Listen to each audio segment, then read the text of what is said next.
Hello, people of the internet. It's me and Mikey. Pre-Moonbase 2 recording, just for the stream, just for you little peoply bobs out there in the streaming world. Hi, Mikey. Hi. How's it going? I'm okay. Back nose to the grindstone, as they say. Yeah, it feels like it's been a long time since I've talked to you because I guess it has been like, what, 2 weeks? Something like that? Closer to 3, actually, now. Oh my god, yeah. We were going to do a show on the 1st, but then I thought I don't really want to do one on the 1st. And I sent you a message and you didn't sound like you were too fussed about doing and one. it turned out we had a show we hadn't publicly released because I realized it came out when I was in the middle of all the moving and everything else, so I completely forgot about it. So I wasn't there to nag Andy. I think so. I assumed I'd put it out because I'm sure I did put it up on Patreon. Clearly it was up on Patreon, yeah. But. Yeah, I must have got lost in the fold. And then, like you say, because you went around to poke my poo hole, it just went by the wayside. But conveniently, it did fill up a hole and into a gap. Nice prompt to Cyberverse Season 4 review. Yeah, well, a year late? Something like that. Well, recorded 8 months late.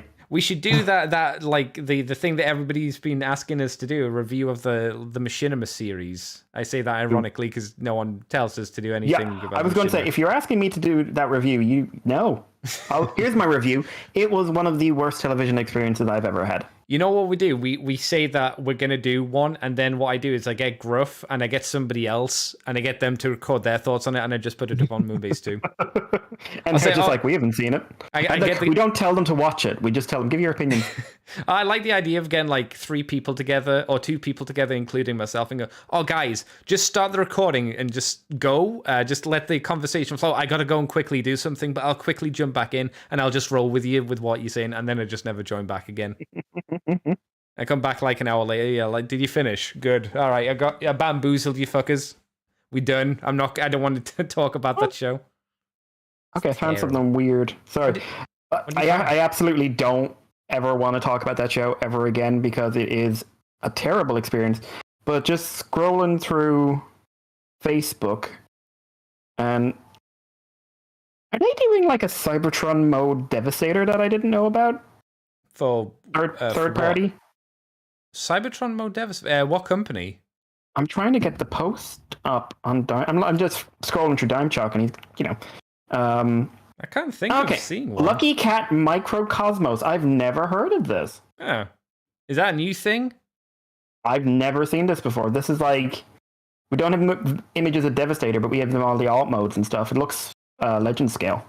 Is it a fairly recent post in the Dime of the Choco? A few days ago. Oh, a few days ago. Oh, fuck. I'm going to have to shift through all this bullshit. Yeah. Yeah. I didn't mean to. Hello, Big Swingin' D. We haven't started the proper recording yet, but how you doing? You doing good? Mikey told me about a thing. Where's my money, bitch? Oh my god. This is I'm now just distracted by Dimechalk. Like Shogun out of a battleship. That's fun. Oh yeah, we don't I have saw to talk that about image. that. Yeah. No, I can see the Devastator, and I went past that battleship thing you were talking about. It's between a Bruticus upgrade kit for Ocular Max and a long line of Trailbreakers on 2 days ago. Okay, I'm on 2 days ago. Look at the Newage, Kang Toys, Sound Waves, a Hellbat. Oh my god, there's so much. If only... If you go into photos, it's probably easier to find. Is it though? I'm just saying. I'm not logging into on Facebook on my computer because I'm too lazy. No, I don't blame you. It'd probably explode your computer too, to be fair. Oh, did you know there was more Wheeljack shit this week? Turns out you can take his glasses off. Oh, can you take them off? I thought somebody said that they were like glued in the center, so you'd have to like rip glue apart or something. Don't care, just meant more fucking Wheeljack.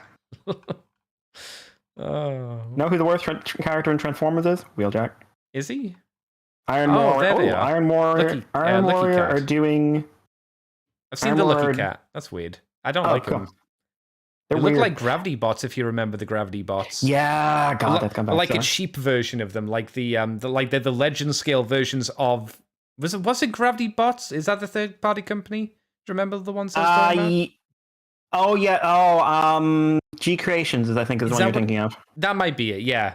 I thought no. Gravity Bots was an official Hasbro product. Which they were those little things that you rammed off each other, and they had the little gimmick or something. It was stupid. Yeah, there was a reason they died. Big Swing D says, "I'm okay." And what money? The money. I said, "Show me the money. Give me the money." I didn't. Where's my money? Oh, I think you have to dance for your money, Mikey. I think that was the deal that you made with the internet back in the day. I think I don't need your help with this. Oh, I forgot to add in Metal Gate Pterosaur. Did you want to talk about that, or should we? I didn't know there was a Metal Gate Pterosaur. Well, I mean, Transarts have Transart had like a prototype reveal for their TM2 Dinobot. We could talk about that. It's just a green one. There's not much to say about it yet. Yeah, we'll leave that one. The Pterosaur is from a company that we saw a while ago, but we've got like colored like a real image for realsies images. Okay, yeah. Put it up. I'll put that in the chat so you can. The problem with the Transart stuff, it looks really, really good. So it's kind of like that's the thing. Like, man, that Megatron looks nuts. It is. It's really good. I need to get the Rat Trap. That looks good. Yeah, I want to get either Ravage or Black Arachnia. No, you want to get Megatron. I do want Megatron as well, but I'm waiting on that. We could talk about the Black Arachnia because we got full like images. Oh yeah, we did, didn't we? This is what it's like when no one's around. It's just now we have people listening. Fuck's sake.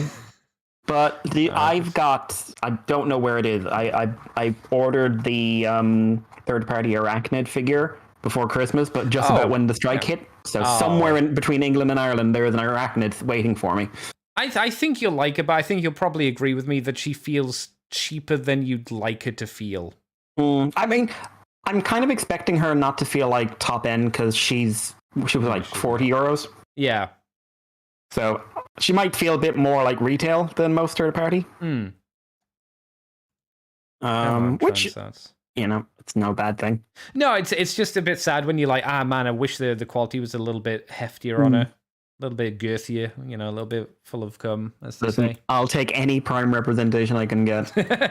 yeah. And it's the only decent version to get the figure as well, to be fair. Yeah, it's the only actual usable version of the toy that exists. I mean, there is another one, but we don't talk about that. Wow, she does look cool. I'm sorry. I'll wait for the show before we talk about it, because I saw people talking about it. My favorite design for Black Arachnia, but I do like it. I'll leave it to the recording. Big Swing D, here's one for you. Studio Series 86 Dinobots. Should we be worried that we've not seen anything on Super Snow? I think that's worth talking about on the show. Yeah, no. We'll throw that into questions at the end. Yeah, I've heard good things about the Arachnid, but I'm waiting to see her on a disc. Ready for a discount. Good luck with that in third party. My sound clips still work, I think. Did you hear the Keck laugh? I mean, Mikey wouldn't have heard the Keck laugh, but hang on, I'm going to do the Keck laugh again. Yep, it works. My sound clips work. Okay, so I can do a Keck laugh, I can do sheep scream, and I can do a wow. So when someone says something, it's the Owen Wilson, wow. Wow. Mikey, do you want to start pooping? Proper pooping? I can poop. All right, cool. Let me get my screen set up correctly. Okay, we're gonna get the music playing, and then we're gonna start pooping. So music, boy. I'm green, partially. I'm gonna play the music now. Welcome to Moonbase 2.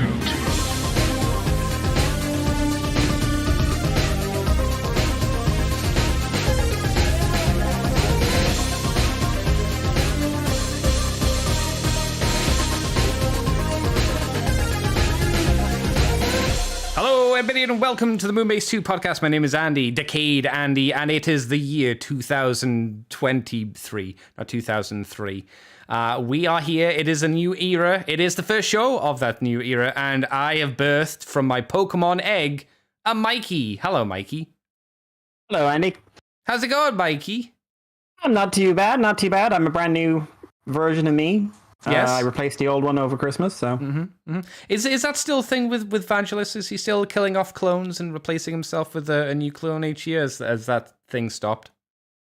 I'm assuming that he's basically just like eating them to gain their power now rather than killing them. See, I assumed it might have stopped because, COVID usually means it's hard to get to scientific laboratories for cloning processes. So, well, you buy in bulk, don't you? I mean, do you? I don't know. What cloning facilities does one venture to? Well, I mean, I've never really looked into the business, but Clones are us. Sheepinabag.com. Right? They grew sheep in a bag. Well, right, they did that. That's not an untrue thing that didn't happen. That did happen. That is technically a thing that happened. They grew a lamb in a bag. I don't think they'd appreciate me saying it was that simple though. It was more than just we grew a lamb in a bag. I'm like, mate, you got a bag there. There's a baby lamb in there. You grew a lamb in a bag. Don't make it complex. You bloody scientists. But we're here to talk about Transformers once again. No. Oh, yes. Oh, sorry. I was just turning off Twitter and then suddenly it just comes up. Someone said support the Snyder Cuts, bring back Snyder Cut, and said the DCAU is made for kids. Go watch your Saturday morning cartoon lightweight shit. I will, because it's really well done. Let me put it this way, Andy. 2 million views, 4,000 retweets, and 303 quote tweets. And the first one that comes up in my one is, here is a scene from DCAU, and it's Wally versus Brainiac Luthor. Oh, that's such a good fight. Which is followed by Superman considering roasting Luthor's head. And it's just like, yeah, it's for kids. It's just like, Superman was going to murder a bitch and then didn't. That's such a good fucking show. But it's just like, don't start that fight. Don't start that fight. Just, oh man, and it gets even better when someone says it's not on it wasn't on Saturday morning. Just like, it wasn't on Saturday mornings. It's on quite late in the day. Just like, I get it was still shit. Was it on quite late in the day? I didn't know because it was in America just because it was too violent, basically. I mean, that makes sense. Though it would have been a really good show to wake up to on a Saturday morning. Oh my god, yeah. But I remember Batman, they tried to move, once they realized like how good Batman was and everything else, they tried to move it into a post afternoon slot, an evening slot, and they made a big mistake putting in between a bunch of like other animated servings and stuff like that, and just like the children weren't watching it, the adults didn't want to watch it because they were watching Simpsons, and it was just like, bad move. See, I don't like when... most of the time, I never saw Batman the animated series on TV. I had a VHS with 2 episodes on, which I really liked. But remembering like adverts for it, I think it was on ITV, like CITV or something like that. And I think it was on sometime after school, but I could never pin down exactly like when it came out. Yeah, it was about 4:30 here. Okay. After school. The only show I really remember, 2 shows I always remember being on like CITV, which I always missed because I couldn't get home in time because they were at 3:00 and school ended at 3. One was the Beetlejuice cartoon. I was like, damn, I really want to see the Beetlejuice cartoon because I liked the Beetlejuice movie as a kid. And more importantly, Nightmare. I always wanted to get home and watch Nightmare, but I never fucking could. I couldn't get home that quickly. It was about a 20-minute walk, and I wasn't running. Get the fuck out of here. I'm lazy. I ain't running that far. No. No. Running's for pussies. Yeah. This is the thing that always annoys me. People don't respect animation, and they never have, and I don't think they will for a long time. I know that McFarlane wants to do a new live-action Spawn movie, and I'm just thinking to myself, no. The live-action Spawn movie was not very good. You know what was good? The TV series. It was a bit protracted, and you could have done a bit better with the pacing and whatnot, but it was still a very good show. Just go and do a very well-animated cartoon show. No, you see, Andy, people don't respect it because and that's not me being sarcastic. People don't respect it. Like I'll never forget that Tartakovsky quote. Just like going for his first directorial thing in a film his first attempt at live action and being asked, "You ready to actually, move up to the big leagues and do proper like real things?" And him walking out because he was like, "Bitch, please." It's fuck you. Fuck you. I'm getting Tartakovsky, bitch. Yeah, Samurai Jack. And lots of other good stuff as well. Yeah, man. Got another one coming. It's been delayed because of COVID, but Unicorn Warriors, it's called. Was there not another season of Primal or whatever the next subsequent replacement series of Primal is? Maybe, but it's not been announced. He said he has ideas for season 3, but there's never been a fundamental announcement. Okay, because I remember you said that it was good. Like it was probably not going to be about Spear and. Yeah, it was going to be. He said if he did it, if he does a season 3, it's going to move into a different setting. That's fine. Because that story was closed. We need to do something else. I'm not really. The only reason I go back to that one is like for a one-off episode, and I would have it like from Fang's perspective as the daughter grows up. I would just have that episode, but I would never like. Don't try and expand the story. Don't try and do more with Spear and Fang. You just like. They had their ending, move on. Yeah, no, I don't want like a prequel, like this is what happened while they were on their journey, because I always feel those are kind of cheap stories in a lot of ways. Yeah, like, what did Spear do before he met like a T-Rex? Well, he probably did the same thing he did with the T-Rex, except, probably didn't travel as much because he had a wife. Yeah, I was going to say he had a family, so he probably went out killing them and like making whoopee with her and pooping out babies and just looking after them, and that was it. And I don't want a young Spear with like what happened when he took control of the tribe. I don't need that. He had a hard time, Let the man rest. Prehistoric life, not a fun time, generally speaking. Yeah, I think that's okay to say. I see people in the chat like Big Swing D and Excel Hedge, only on Toonami. I'm assuming that was for Batman. Animated Spawn, only with Keith David. I'm okay with that. I think I could go with other voice actors, but Keith David's a really strong one, and he's still got a good voice, so just fucking use him, As long as it wasn't a celebrity voice actor.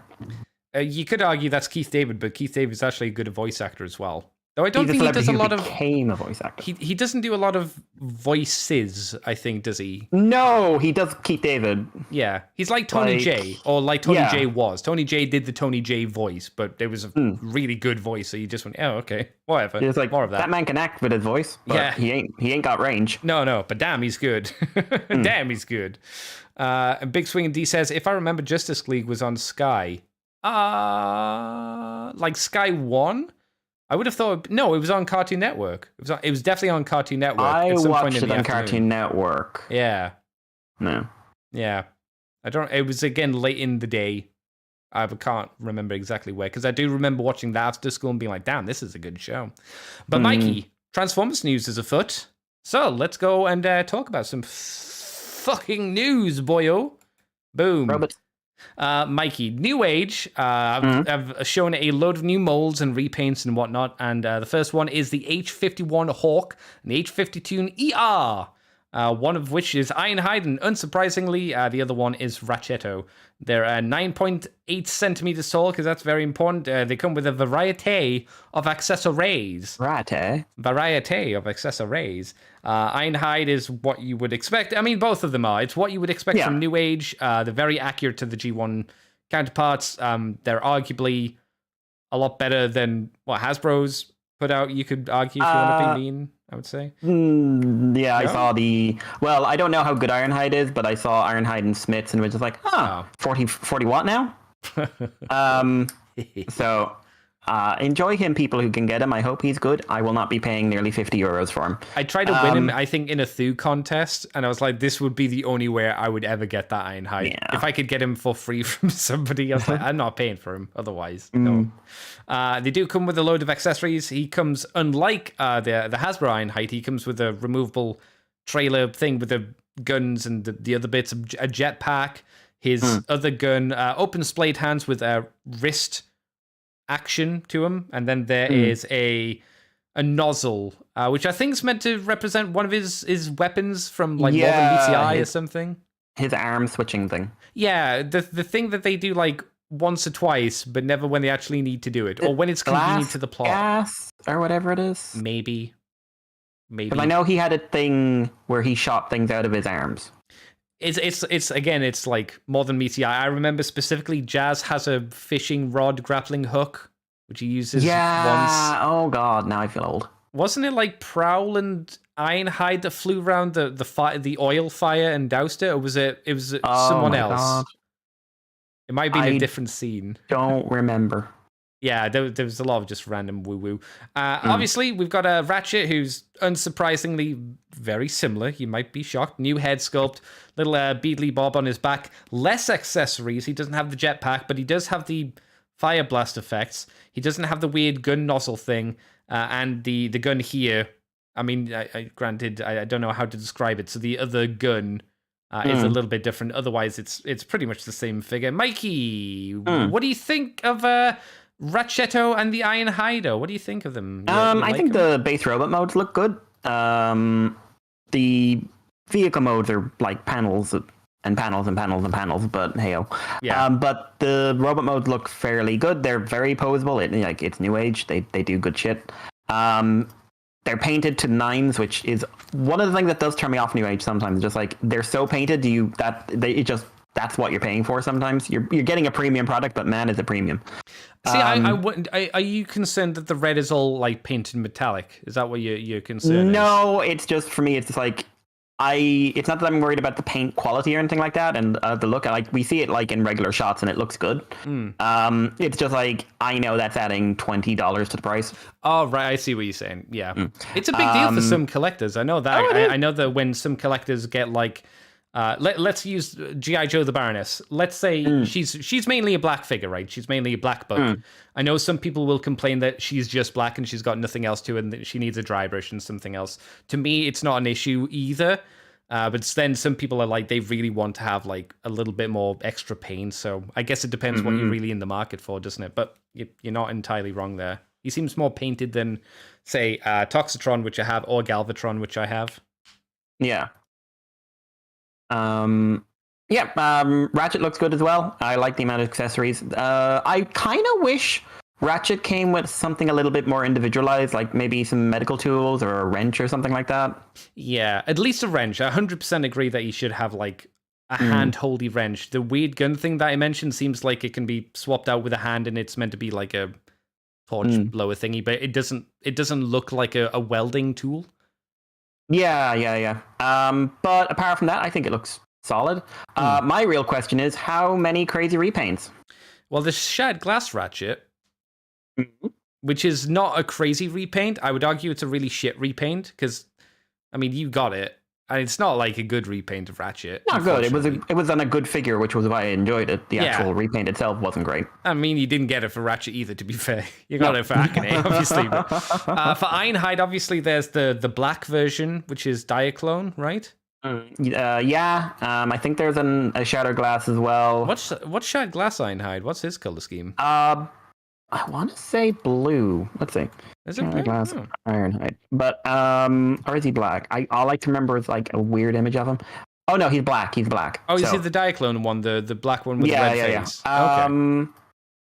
What else is that mold used? And like obviously it's Newage, so like there's always a chance of like weird retools into someone you're not expecting, like I don't know, depth charge. Yeah, I mean, why not, right? If they went and did that like a weird color scheme, that would be quite fun, because I'd be more inclined to get a weird, bizarre-looking one than anything else. Oh, yeah, definitely. I'm just going through to see... Oh, well, like, there's green if you want to do Ratchet. Not really. Yeah. It's been done a few times. Well, Green Ratchet, you mean? Yeah, and there's Medics, I suppose, a Medics color scheme. You know what would be fun and really silly for them to do for Ratchet? Transformers Prime Beast Hunters Ratchet. Oh yes, please, because that's also that can also be Mayor Megatron. That's right. You were the one that reminded me of it because you said Green Ratchet, and I went, "Oh yeah, there was like actually a cool Ratchet that was green." So you remold his head, and you give him some weird weapons, and that's it. That would be good enough. That'd be good enough. Give him the weird Beast Hunter's head. Give him a cape. That'd be fine. Oh, give him a soft good cape. Yes, I'm down with the cape. I don't think they'd do it, but man, that'd be fun. If there's anyone to do like you know the Megatron and Optimus Prime with the cloaks from that like one Japanese image, the famous kind of one. I could see like Newage doing that and selling them as a gift set and being like, well, we just released the same figures again, but we're giving you a soft material cloak with them this time. And you go, ooh, okay, we'll see. I'd do that. So that's Ironhide and Ratchet.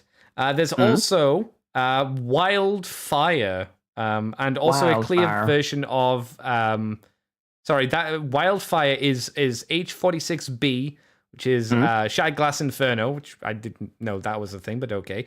Okay. And Clear, H46 blah, blah, blah, Backdraft, and H47T Daedalus, which is an Inferno and a Grapple. So, yeah, I mean, we'll talk about the clear plastic ones first. It's Inferno.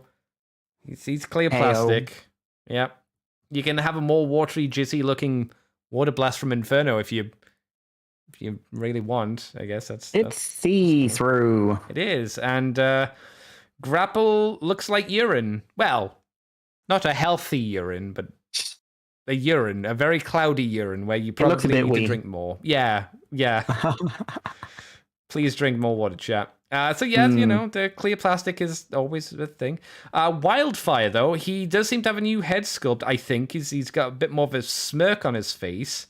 I think he's got two heads. I think he's got a smirk and a standard face, but it's... Yeah, he's got a smirk and it's more like a frown. Yeah. Oh, and is there a grimace one as well? It's hard to tell just because they're not close-up shots of the face. What do you think of this kind of military camo green colored version of him? Looks okay. I wouldn't say it's exciting me in any way. No, I know how to make it more exciting for you, Mikey. Fire designs, fire deco on him. Yeah. Because he's a fire truck, but he's evil, so he likes to cause the fire. He should come with very specifically a big special effect so that you can that. He's not shooting water; he's shooting fire. Yes, that would be better. Because they've cast that in yellow, so it does look like he's again shooting urine at people. Oh, actually, no, that makes sense in this case. Which part? He's shooting urine? Yeah, because he's Shattered Glass. He's a dick. Yeah, but he's called Wildfire. Andy didn't get the joke. I did. I just chose to ignore it. I went for the logical one. Big Swing D says very hoist colors. That's actually probably the point, I suppose. I didn't even consider that, but yeah, they probably decided to go for this because it's slightly hoist colors. Hoist. Yeah, I guess that means that if they do a hoist in the future, they'll probably they would do the yellow version of hoist anyway, wouldn't they? Because it's the Ocular Max did it. Yeah, presumably they have done it because if they're onto clear versions of the mold, they probably did it at some point. Not for hoist. They haven't done hoist yet. But he's here for one thing. No, that's grapple. It's that. Oh no, I always get those two mixed up. Yeah, I know. As soon as you said it, I was like, is Mikey's either being a dick and trying to confuse me, or he actually doesn't know? Let's see where this goes. They're the 50-50. Yeah, no, they haven't done hoist because they haven't done Trailbreaker either, and they could definitely do it that way. That'd be fine. That's still right. To be honest, I wasn't too impressed because again, it doesn't look bad, but it's not an exciting kind of rebranded color scheme from. If this was the G2 version from back in the day, that could be interesting. I think that would have, if it was back in the day, he would have been fluorescent Toxitron green, which I again would have been okay with if they'd done that. Yeah, I did enjoy that. It would have been better than the G2 version, which was just grapple with the missile gimmick, like Jazz, but with a missile gimmick. It would. Disappointing beyond belief. Also on the cards, Mikey, Newage toys are doing the H14C Leviathan and H15C Samuel, something like that. It's Thundercracker and Skywarp. I'm assuming these are reissues because we've already seen them before. Yeah, I don't think there's any. Oh, there's a more cartoon accurate redeco. Okay, all right. Whatever that means. Oh, and a more noticeable head sculpt, cockpit deco as well. More noticeable head sculpt, cockpit deco. Is that two things or is that one thing? Don't know. They're still doing the very annoying thing that everyone does, which is giving them the wrong face. Yeah, Thundercracker seems to have the Starscream smirk. Yeah, they both do, and you're just giving them a Starscream face, and just you've been doing this since Masterpiece. Why don't you just... Oh my god, what is it with people giving them the wrong face? Yeah, who would you give the grimace to? The I'm grinding my teeth. Is that G1 Skywarp? I think that's more Thundercracker, right? Yeah, Skywarp was vaguely wackier. Yeah. For as much characterization as they got. It was G1. Yeah. No one had a personality. There was like 5 guys and they just repeated that over and over again. I guess like maybe a complaint like looking at the back of them is because they're using that head, they've got a very, very, very obvious screw right in the back of the head. It looks like Bombshell's controlling them just a little bit. Yeah, otherwise it seems like the same release, which is fine. It just means they are getting their use out of this mold almost as much as Hasbro did with the Classics design. We are getting to that point where they're competing for this mold reuse, which you know it's fine, but come on now. What do you think of them, Mikey? Cool. It's a good mold from what I've seen. I mean, it's unfortunately one that kind of suffered from too many accessories. Okay. Why do you say that? Well, like, I don't think putting the space bridge in with every single seeker was the best idea in the world, because it also means if you only bought one, you had this big superfluous purple thing. Well, it was meant to be there for a flight stand as well. Yeah, it never worked for me. I can see where you're coming from. I would rather have just a simple, like, clear plastic flight stand than that. But I think they are good. As I said, it's a good mold, and it's like especially for early New Age. Whenever I've had a chance to handle one, it's like it is aged really well. Yeah, they feel good in the hand. I guess the only thing, if you wanted to say, is maybe they're more complex than they need to be. But when when I say they're more complex than they need to be, I say that in the sense of they're not like I look at Toxitron and I don't think, man, I can't wait to transform him again, because I think of all of the bits that I have to move. It's like a masterpiece toy. You don't look at it and go, oh, I can't wait to dig into that again. You're like, nah, I'll leave him. I'll play with him in robot mode. That's easier. It's not like you look at a legacy figure like Jahaxis or something and you go, oh yeah, 3 seconds later he's transformed. It's more you got to put in the time. You got to clock in at work. XL Hedge makes a very good point. He says these are cartoon accurate to which screenshot, basically. It's a fair point. To be fair, you could, if you really wanted to, just buy 3 Starscreams and say you've got all the Seekers, because I'm pretty sure at one point Thundercracker and Skywarp have been Starscream. At least once. At least once. At least, yeah. Like, you could have an entire Seeker Armada by random Starscreams that showed up. Starscream here? Yes. Whatever. Just throw them in. I don't give a shit. They're going to probably be similar price as they were before. And this is the last New Age one that we're going to talk about next. And probably the most important one and the most interesting one. They're doing Gabriel, not the Angel, not a Digimon, but Omega Supreme. So he's going to be a big boy. He's going to be fucking expensive as well, I would imagine. Be huge. Yeah, apparently 28 to 29 centimeters tall. The little dialogue blurb here says, featuring an impressive range of posability as well, as we can see from the photos. Rocket base mode includes battery-powered tank.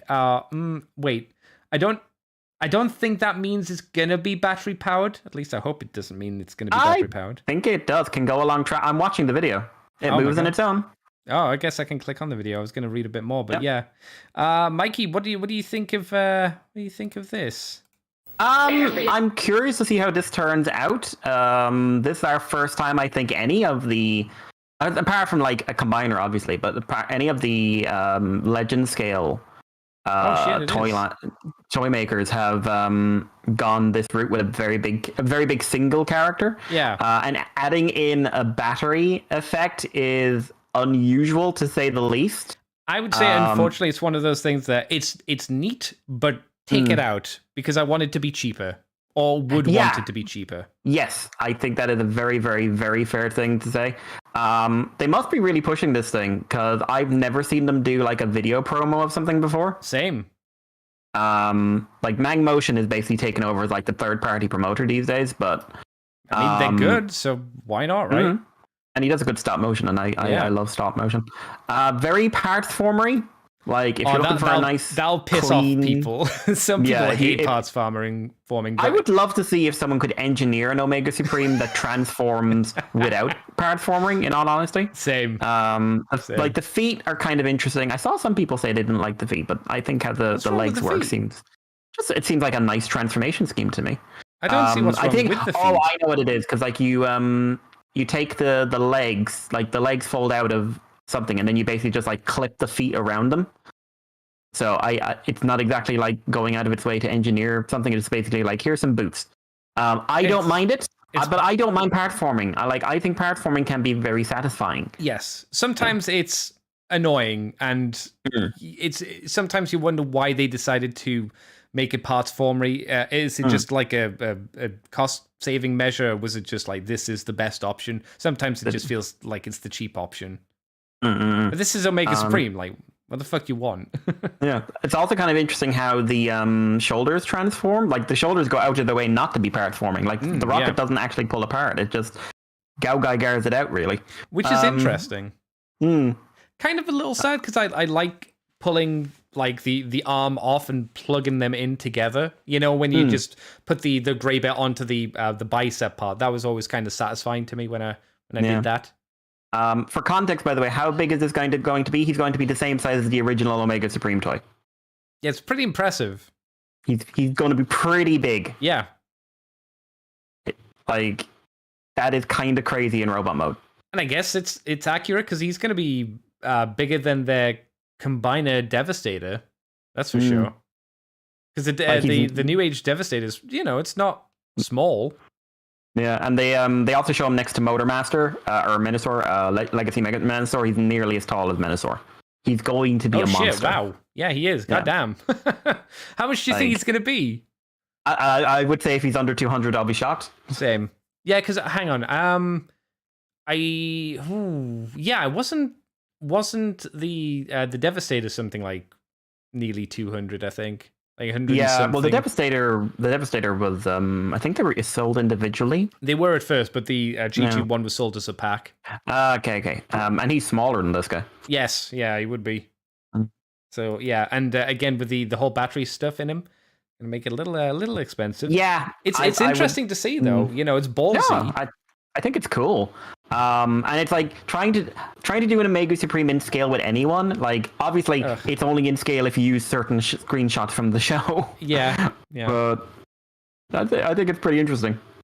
I'm trying to think, like, out of repaints you can do. I think it's risky to do a repaint on a figure like this, but there's the Guardians, which would want that. It's just blue. People do. People love the Guardians. They're crap. They always looked overweight as well. In that one shot where they're running towards the screen, they were just big fat boys. That's because they were. Yeah, no. That's all they were, Andy. Don't judge them. Big fat boys. And the only other one is it's not Diaclone, is it? It's not Diaclone, but it's the There's black one you can do that people have wanted for a long time. Which one's that? Bream. Oh, yeah. I mean, there's one person that would be happy for that. At least.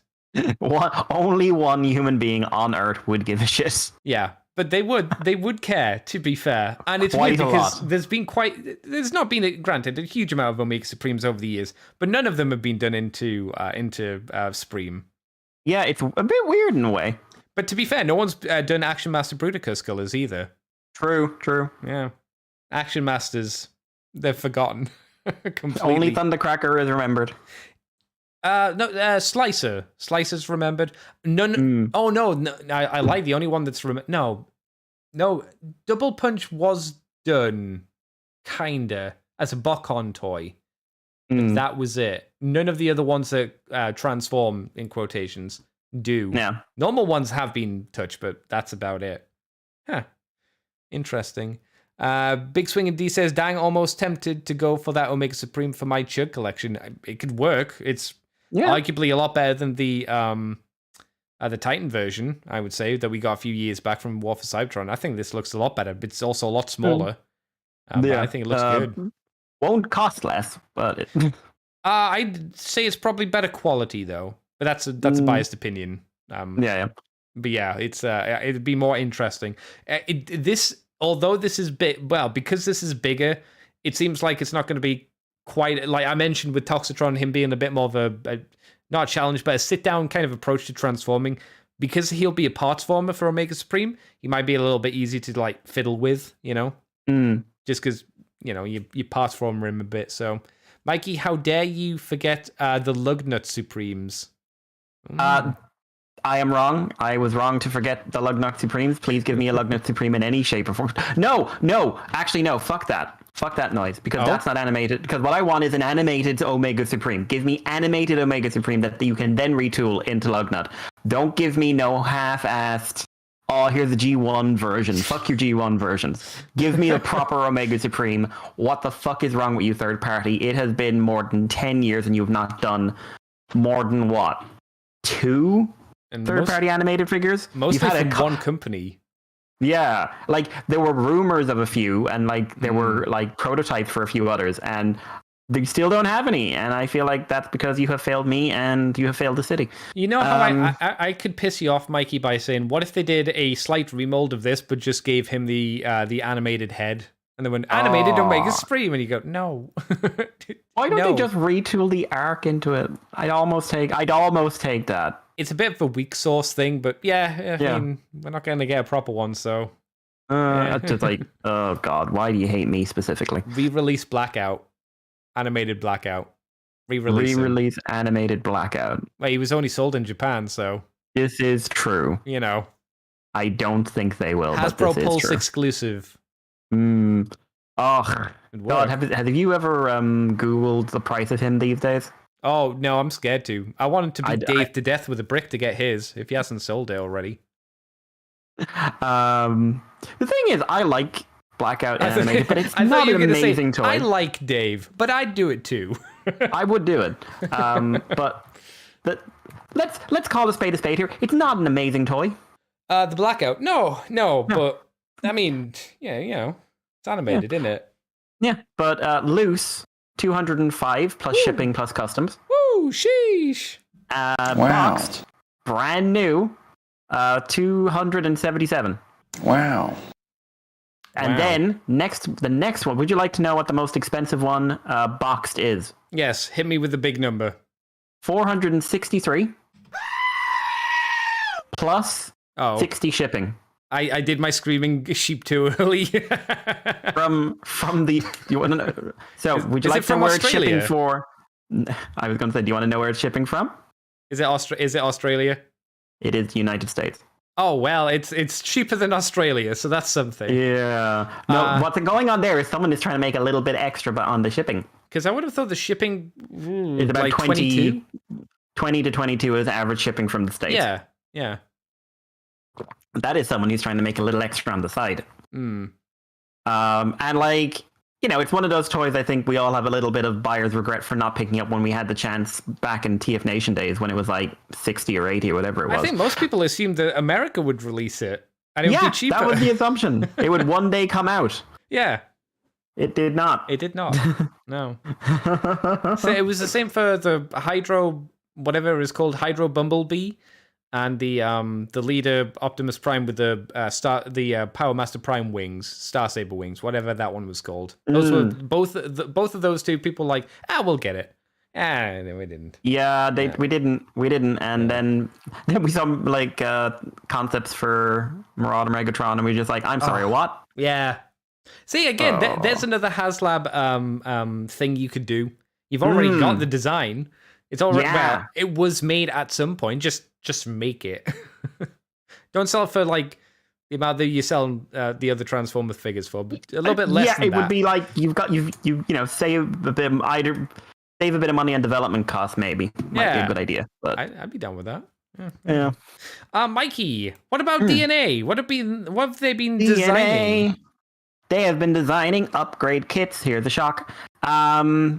DNA design DK 40 and 41. I guarantee you there have been more than 41 DNA design kits. Oh, more than likely, yeah.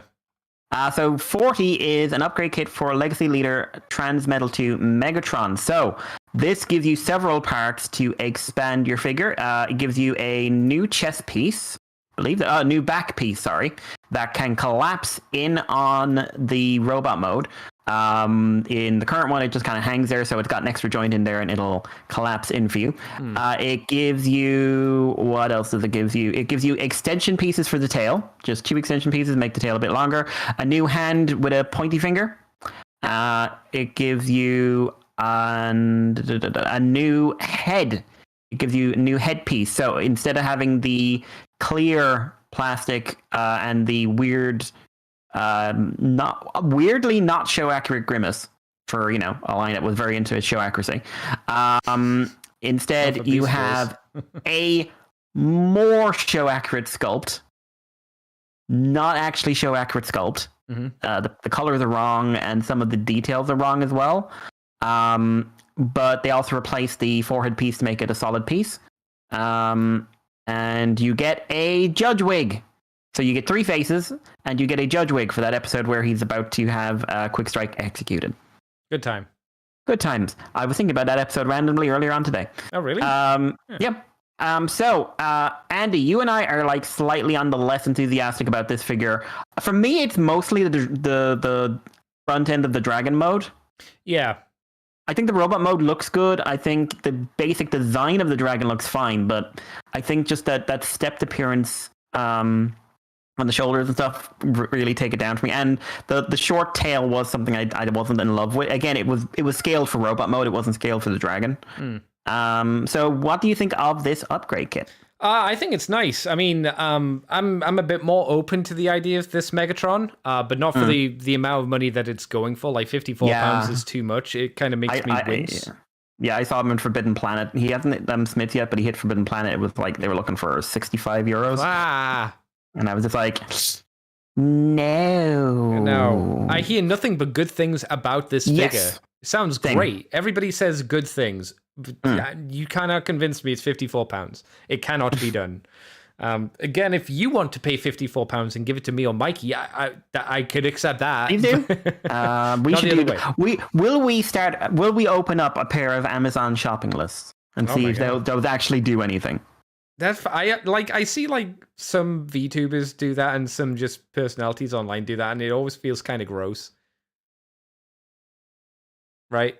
They're just like, hey, do you want to buy me things? Here's a list of really expensive things you could buy me. It's like, I think it kind of depends. It's one of those things, like, I think when it's like, just like, listen, you listen to the thing, you want to support the show or whatever, you don't want to do Patreon, I don't know, here's a once-off thing you could do and never worry about again, then that's okay. I don't mind that so much. I think it's when it's like, I make millions a year and I want you to buy me something off Amazon.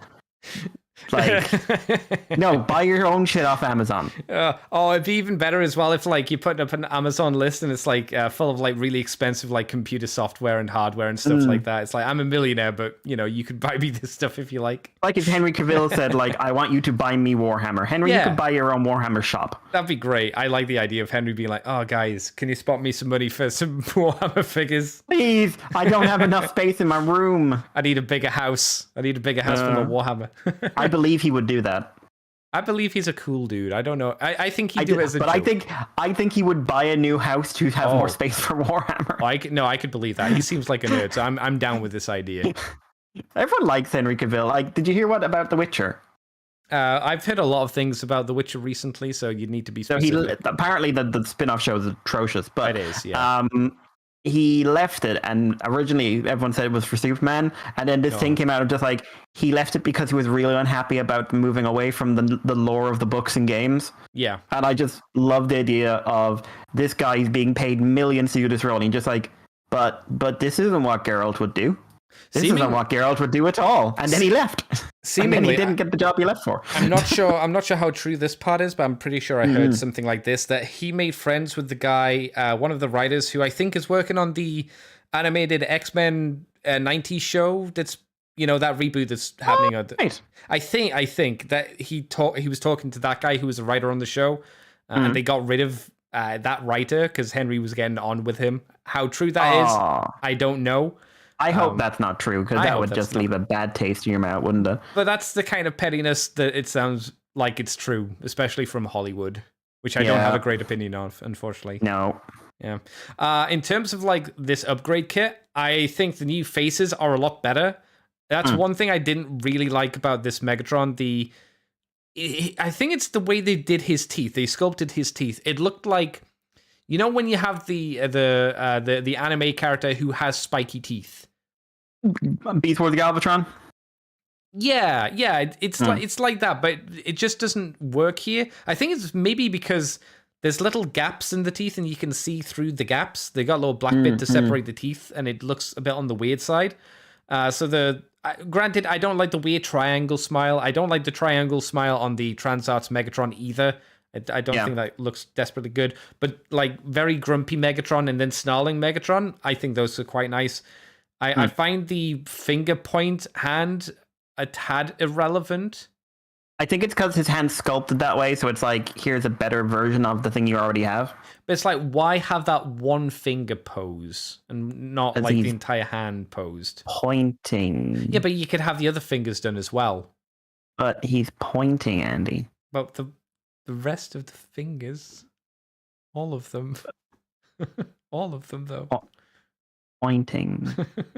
The back upgrade part, I didn't even know was a big thing before, but it looks a lot nicer being a lot flusher to the main body, so that's quite nice as well, to be honest. The tail extension, it's like, hey, what's the difference between 5 inches and 6 inches, girls? It's like, oh, wow, that's a big difference. Woo!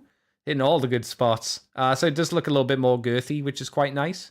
I assume it doesn't hang too low down his back. I assume that the image we see, it's hanging between his legs, but it's not all the way down to the floor, which would look a bit silly, obviously. Yeah, so I wouldn't be crazy about that. Yeah, it looks like it's a good blend. I suppose as well, if you wanted to, you could just pop off a few tail pieces as well, just to produce the head tail thing. But no, it seems like I'm more positive on this DNA designs than I have been on most, because it feels like, for me, there's a lot more pieces in here that would increase my enjoyment of the figure visually. Granted, the price would probably make me more like the first Megatron face, very kind of grumpy. But yeah, I think it's an okay kit.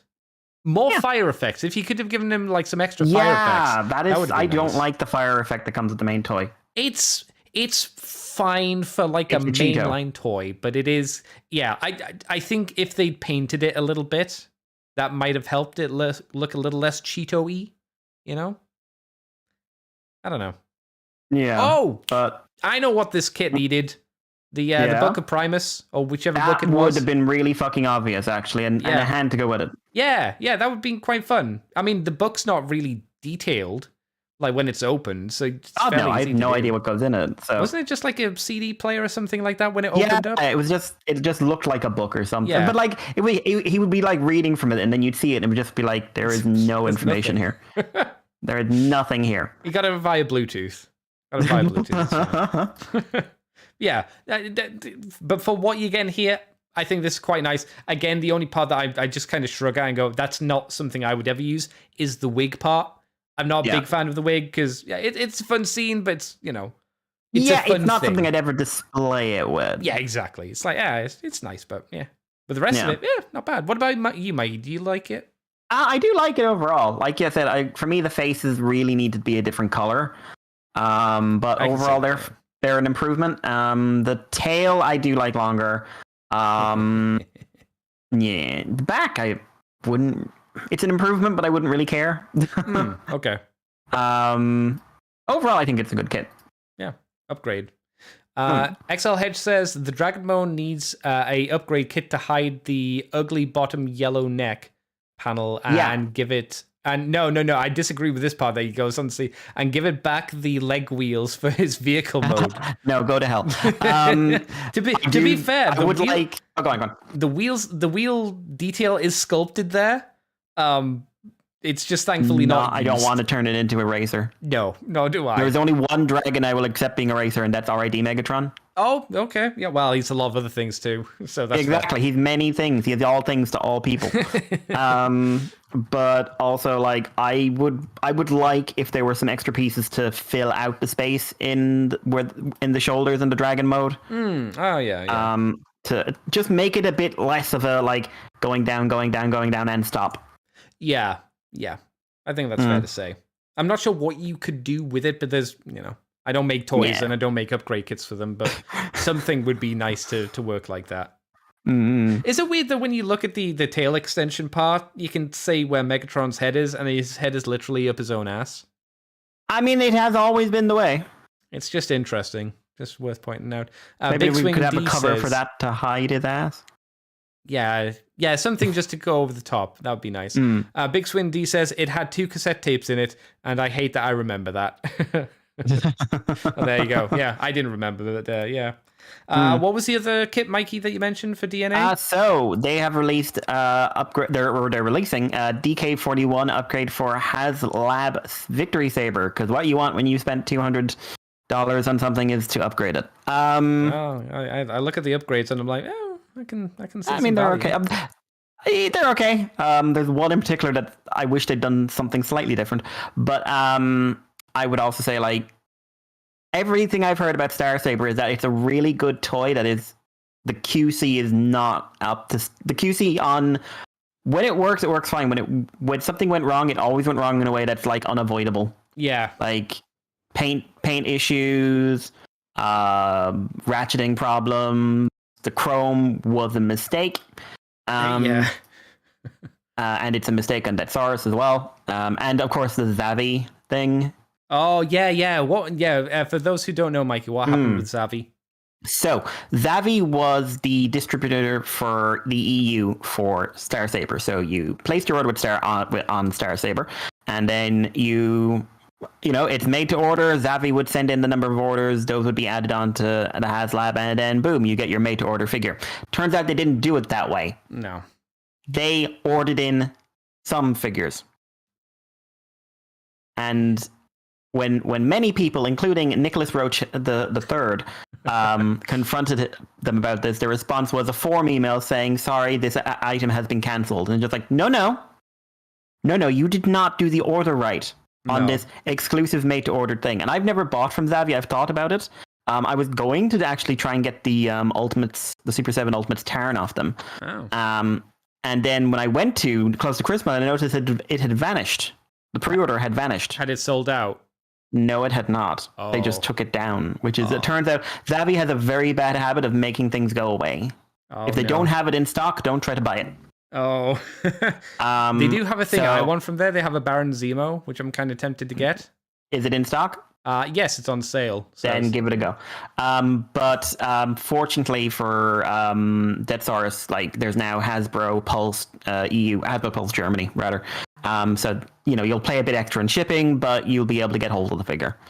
I mean, all they had to do was just say that there was limited numbers, or say how many people could order. Nope, they actually fucked up on a limited thing, and then they started saying, like, we can give you a voucher. No, you give me my money back. Yeah. Partial voucher. No, you give me my money back. Okay, here's a full refund, but we're taking a €15 processing fee. What? What? Yeah. And then they stop talking to you. Oh no. That's kind of shitty. Basically, Zavi is now just one of those shops, like, don't buy from them if you can avoid it. I don't buy from GameStop. Maybe you shouldn't buy from Zavi. You can't buy from GameStop, though. We don't have them here. I do. I don't live in your country. Oh, you've got GameStop. Yes, but I don't buy from them because they fucked me over one too many times.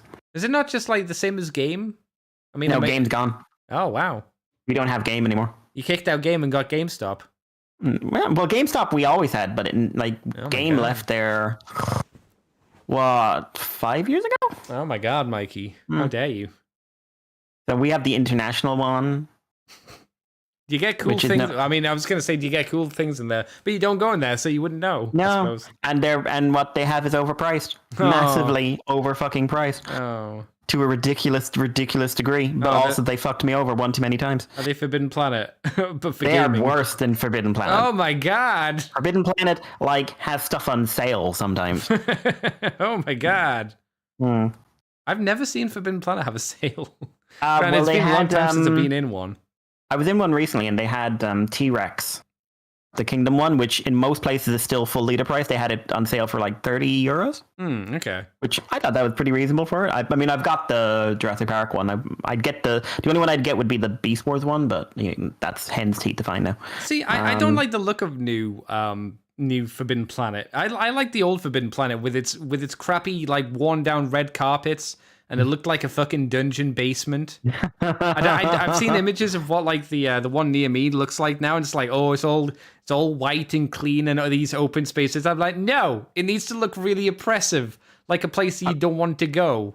I mean, the one near me still looks like that. That's good. That's It's how like tell them to everything, never like change. you've no space. Yes. And everything's on top of it. And like, Yes. they actually have to limit them on a busy day. Like they have someone at the door stopping you from coming in because there's just too, they don't have the space for you. That's great. That's how it should be. They haven't updated the visual looks of it then. Good. Not in 20 years. Good. Don't let them. They've ruined it. It's all clean now. Don't like it. But what's this upgrade kit do then, Mikey? What's it do? Okay, so it makes a few additions. Main ones are for Victory Leo and therefore Victory Saber, which is new guns. The guns don't have a hollow piece underneath. The current guns do, and longer wings. The longer wings, they fold in on themselves for Victory Leo, and they expand for Victory Saber. They look a little too long. Yeah, I think the original wings look better, to be honest. Yeah. In my personal opinion. They also come with a new face, which I call Anime Edge. They round out the bottom of the jaw, change the eyes a bit, like basically making him look more like he was a Sunrise cartoon character. And they made a new blade. Now, the blade is longer. It's about twice as long as the existing one, and it's a fair bit thicker. Yeah. I knew you child, you fucking child. So, my thoughts on this is rather underwhelming overall. The cannons are really the only thing I think actually looks better. I think the sword looks a lot better, to be fair. The sword does, but I think they fucked up by not fixing the hilt. Yeah, I think maybe instead of making a longer blade, maybe they should have just made a full new sword, like just a non-transforming hilt. So you just have one that sword. You can hold in a sword position without it looking a bit crap, because that is something that annoys me about the main one. It's not just the size of it. It's just like, if you want him to hold a sword as a sword, you have to like unplug it, have it at an awkward angle with the hilt at the wrong angle and everything else. Just change the shape of the hilt that it just like, okay, it vaguely looks like the Star Saber one, but you can hold it pointing forward. Yeah, all you have to do, I think, for that is just get the wings and straighten them out, and that's about it. But again, you could do that if you were just making a full Star Saber that didn't have to transform. It's fine to have a one that does that, so then you'd have the option, but then there should also be one that looks nice as a sword. I do like it being longer, though. Because it kind of looks like the Sword of Omens going from like normal like knife mode to full girthy Lino mode. And I like that he can like have the sword like straight on the ground and have his hands like over the top of the hilt. That's quite a nice looking pose, which he definitely can't do without it. But yeah, I would agree. It is underwhelming. These feel like things that should have been in the actual Hasbro product. There shouldn't have been hollow parts for the turrets. Turrets. Is that what you call them? Turrets? They're just cannons. Just cannons, yeah. They probably should have been that long to begin with. I don't care too much about the wing length. That seems a bit superfluous to me. I can't really tell the difference between the faces. I think the original one looks a little bit better because it looks like there's more shading around the eyes. Yeah, the eyes are smaller. It looks more like a toy. The chin is less angular. Or is more like, or it's less sharp. It's more rounded. It's more animation-y, but I do prefer the eyes on the original. Yeah, there's just more shading. It gives it a bit more depth and everything. It makes it look like it makes the blue pop way more. So yeah, this is not like the Megatron kit, at least for clearly me or you, Mikey. But yeah, the things that I do think are improved should have been in the original toy anyway. And the new head, I can barely tell the difference, and I think the original one might be better. It's a bit, But yeah, hey, if you're interested, go for it, young ones. Go collect. Big Swing Andy says, the blade for Victory Saber can be positioned pointing forward anyways, ? Yeah, that's what I hate. But you point the blade forward, but the hilt doesn't point forward. So you just have this big chunky hilt. Whereas, like, if you watch the show, it's meant to be held like a sword. Because obviously one of the things is, like, in the show, he doesn't have a big sticky uppy bit on the forefront of his arm because physics. So I would have really liked if they just made a hilt that was like, listen, he can hold it like a proper sword hilt at the right angle, and then the blade is at the right angle, and it looks like a proper sword rather than it looks like he's holding half a shield and there's a sword sticking out the top. Big Swing D also says it would be nice to have a blade size for Saber, Star Saber, and for Victory Saber. Oh, that could be That would be nice. That would be really nice. And he finishes off by saying it's not helped by his arms, which is kind of what you said as well. Because of physics, effectively. Shall I move us on, Mikey, unless we've got anything else to say about DNA? Indeed. All right, well, we've got Magic Square, another bunch of small boys. This is the MB59 Spider Gear and the MB50 Energy. So this is Legend Scale Gears and Windcharger. Windcharger, the one that no one remembers, and Gears, the grumpy one. The Seth of the show, I think. I miss Seth. I miss Seth. He seems to be he's living his best life, but we all miss Seth. I hope he is doing well, but yeah, I like him. What do you think of these guys, Mikey? Because Magic Square do a similar game to Newage, but they do it at a much cheaper price point and a lot less complex. They're also branching out into Masterpiece scale, because they did a Masterpiece scale Optimus, and apparently it's like the best Masterpiece Optimus they've done. Yeah, Jobby did it, and his only issue was there was no cold touch. Which is like, that's fine. All right. I can live without, to be honest. Yeah. I think these look good. They do not look like they're from the same show. Why do you say that? Mostly because, and it's partly Gears' fault, but there's such a difference in the size of the heads relative to the body. I was going to tiny head. I was going to ask, is Windcharger's head just too small for his body, or is it small because he's next to Gears and Gears is so big? I think Windcharger's head is too small, and I think Gears is not helping the situation. Yeah, that has to be it. But yeah, I was like, is it me or is it Gears' fault? I can't tell. They look good, nice and posable, which is neat to see. They look quite fun. They look like they'd be ones that'd be really fun to have a stand for. Why do you say a stand? Just because they do look really good in in-air action poses. Oh, okay. Oh, yeah, I see the images up, yeah. Yeah. Apart from that, I'm not particularly excited about them. It's Gears and Windcharger. It's not exactly setting life aflame with the character choices. But they do look decent. They do look solid. And like I said, Magic Square they've gotten a pretty good reputation from having a pretty bad reputation because they started off as like, oh god, not another knockoff company, and now they've gone. They've garnered a lot more attention. Yeah, as they went to do their own thing, and if you don't want to do the whole New Age thing, this is a much cheaper option. I think both companies have their strengths and weaknesses, and I mean, if you like one over the other, there's no harm. You can dip and dodge into both of them because they kind of mix sort of well. I think Magic Square is a bit boxier in their general aesthetic than New Age, which are a lot more lithe and anime-y. But yeah, these look good. Like you say, it's hard to get for me too excited for Windcharger and any of the mini bots. Really, I don't really look at any mini bot and go, "Ooh!" I just go, "Yeah." Ooh. Season 1 cast members. Oh, that's the feeling I get from these guys. It's just, oh yeah, Season 1 guys. Fair enough. I'll also. Oh, this is not what I wanted. Yeah, there we go. I'll talk about the Trans Arts Black Arachnia was finally shown off. The Trans Arts Transmetal BWM-08 Transmetal Black Widow, which is Black Arachnia. It's now up for pre-order from Shozy, as we're on their site now. It's coming out in March, and we have some promo images of the coloured Spy Blob and her massive tatalars, or poopers. But does she have nipples like the original toy did? That's the question. It might just be the light catching off of them, but I don't think she's got the nips. I don't know. Mikey, what do you think of her? What do you think of this finished product? She looks pretty good, to be honest. She's next to, I don't know, is that Trans Art? No, that's a Masterpiece Black Arachnia. Yeah. She looks really good next to her. She should be a bit taller technically, but we're not going to get into that argument.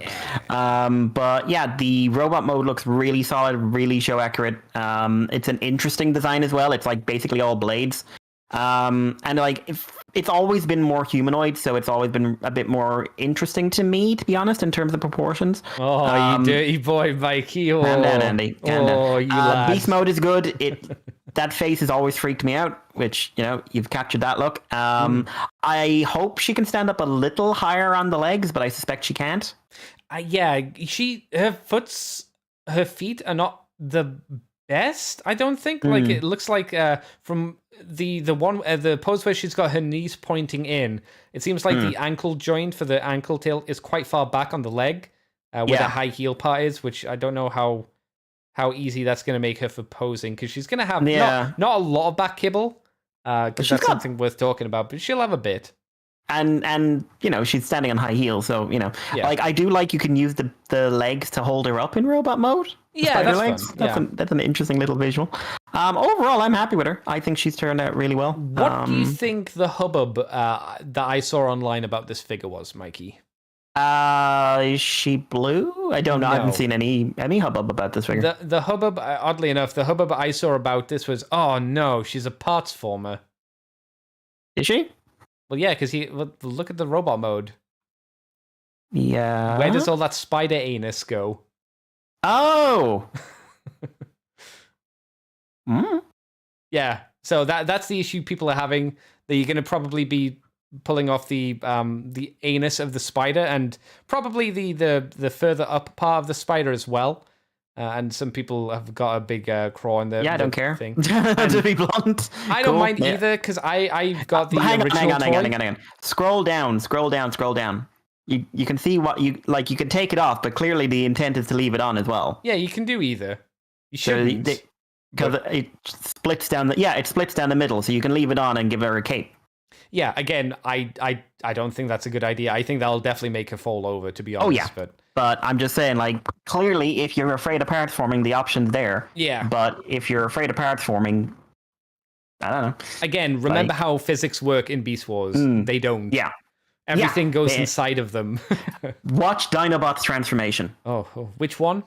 Which Dinobot? 2 or 1? Original, I would say. Okay. Two isn't too bad, but no, boy howdy. Oh, yeah. Boy howdy. Yeah, because I know there's a few times you watch some of them transform, and it's just everything kind of goes into almost like a square. Then everything robot-wise just kind of comes back Dinobot out. kind of inhales himself, and then like arms and legs and a face and the dinosaur chest all kind of explode out of this vague shape. It's fun, but it's like don't think about it.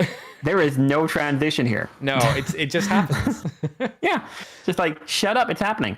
I can't tell if she's going to come with any real accessories apart from like her goon, her weird spider Batman grappling hook gun. I don't think she has any extra faces from what I can tell, but yeah, it still looks really good. This is again probably the best Transmetal 2 Black Arachnia you can get. Granted, there's one other. There's this and the original. Yeah, that's it as far as I can remember. Unless you want to count the white RC Botcon version, which I mean that's not Black Arachnia, so you know. And it's I'm looking at Dinobot's transformation now because like Jesus, just wow, like. People always, I see people who come to Beast Wars now and complain about the animation. Just like, dude, you have no idea how much money that was put into this at the time. Yeah, you should be sucking the balls because they laid down the groundwork for a lot of CGI.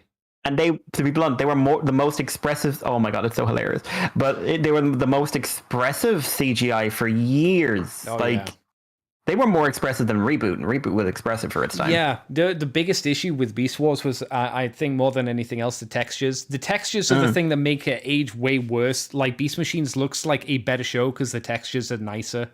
And the lighting's... It's one of the reasons why Beast Machines look nicer. Because, man, there's a lot of really nasty, flat, one-dimensional PlayStation sort of textures in Beast Wars. But that, you know, that's all they could do at the time. You know, what do you want? The 90s, bro. Calm the fuck down. Brand new technology, kids. Yeah, well, it's not even that. It's just the computers then just couldn't do shit. They could only do that. It's like, what do you want? Yeah. They're doing their best. Yeah. Shut up. Oh my god, I love it. Like you said, like I remember the Real Adventures of Johnny Quest. My god. Not a bad show. But when they went into the CGI world, don't look at those human models. Look at anything else, but not the human models. Oof, their faces. Look over here. Don't look over there. Look over here. Oh, boy. We would talk about the Transmetal 2 Dinobot, but they've only shown a prototype, a great prototype, so we're not going to bother. I can just say for a fact, it looks good, and it's like, ooh, big surprise. What a hot take, Andy. It's going to look really fucking good. It's really annoying. Trans arts are expensive, but they are very much worth it seems. Imagine other companies did Beast Machines or Beast Wars or anything. Not G1. That would be nice. That would be nice. And I mean, luckily they're not an aggressive price, is what I'd say for trans arts. They're not egregious. They're expensive, but they're not like really mean, I would say, for the most part. Yeah. Anyway, I would say they're basically like, listen, you're going to have to pay us. Yeah. That is how I would sum it up. Like, I'm not doing this for free. Big Swing and D says, I have no problem getting rid of the spider junk. Acceptable trade-off. 100% agree. 100% agree. Take that ass off. We do it in real life all the time. I'm trying to think, would you do that for Rampage? I don't think you'd have to do that for Rampage if they do a Rampage in the future. I don't know, actually. You could maybe take the back piece off. You know, the part that was fully chromed. You could maybe take that piece off. But you'd need to keep the shoulder.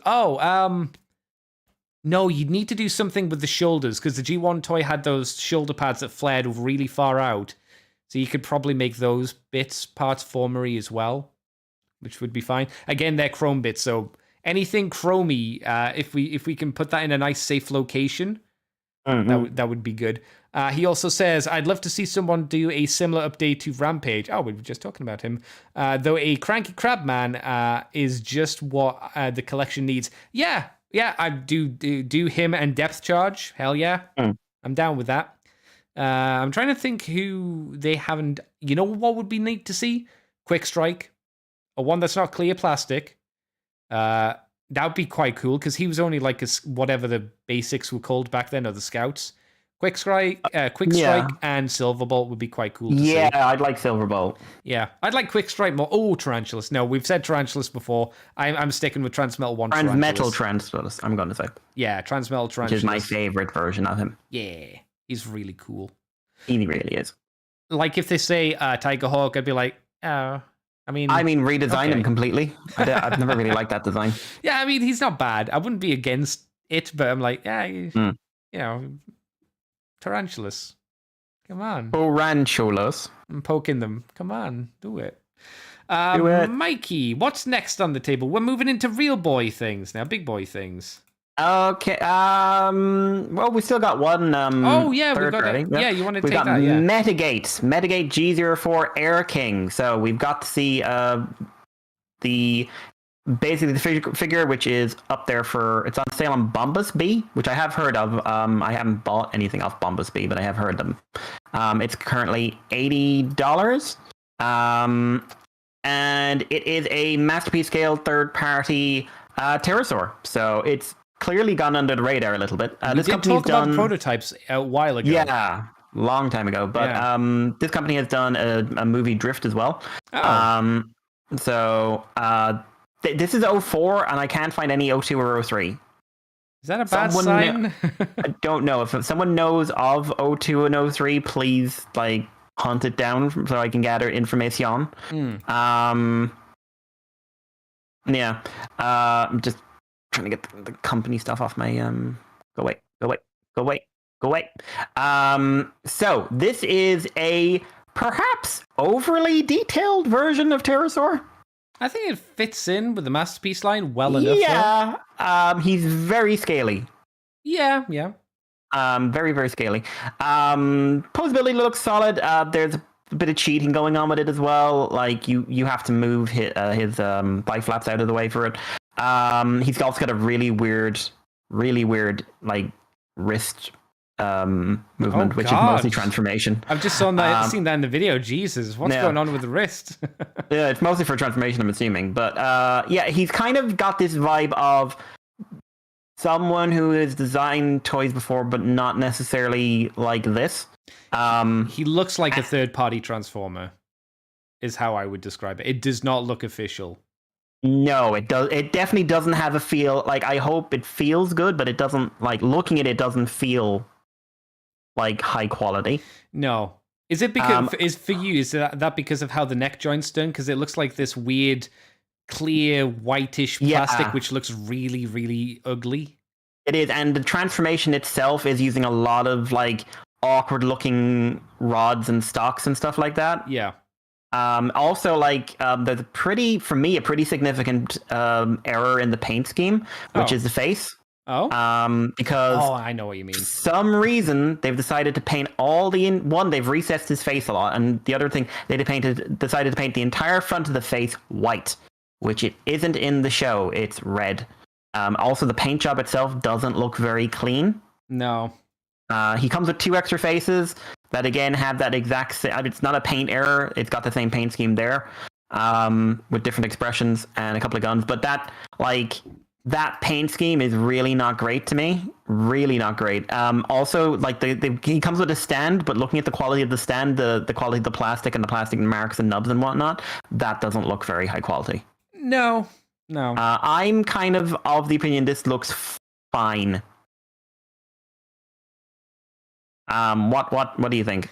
Yeah, I would agree. I think it's obviously a much more successful pterosaur than, say, the Kingdom one, which was kind of obviously really messy and was based on Ares, and Ares is not the best transformer out of Kingdom by any stretch of the imagination. It's got an accurate face. It does feel like this feels like it's almost like a spot filler. Like you get this until somebody maybe does a better one. Yeah. But it has been a while since we've heard from Takara doing a Beast Wars figure. What was the last Beast Wars one? Was it? Oh Black my Arachnia? God! I honestly, I think they moved on. You mean they're not doing it anymore? Yes, I think you're right. Yeah, I think they did Black Arachnia and went done. Yeah, I think whoever, if I was to guess, I'd say whoever was pushing it moved on to another, was moved on. Oh no, did they get John Warden instead? Yeah. Oh God, don't. I got in trouble this week for that, for a passing joke. They got me stalked by a man I never expected would ever talk to me, who wouldn't go away for like a day and a half. David K. I have talked to David K. He's a lovely man. I won't say names because I don't think that's fair, but it's just like someone was Googling themselves and didn't like my pithy comment about, which had not a comment about them, but was an interesting thing that they, I think, accidentally revealed when they did an interview with someone, and they revealed a little bit more information than they intended. And it's just like about how maybe why we got such a strong G1 push in the post Power of the Primes years. But wow, that doesn't look professional. I won't say who you are, but it doesn't look professional. No. But yeah, this is one I'm pretty comfortable saying. Yeah. Yeah, I can see that. Yeah.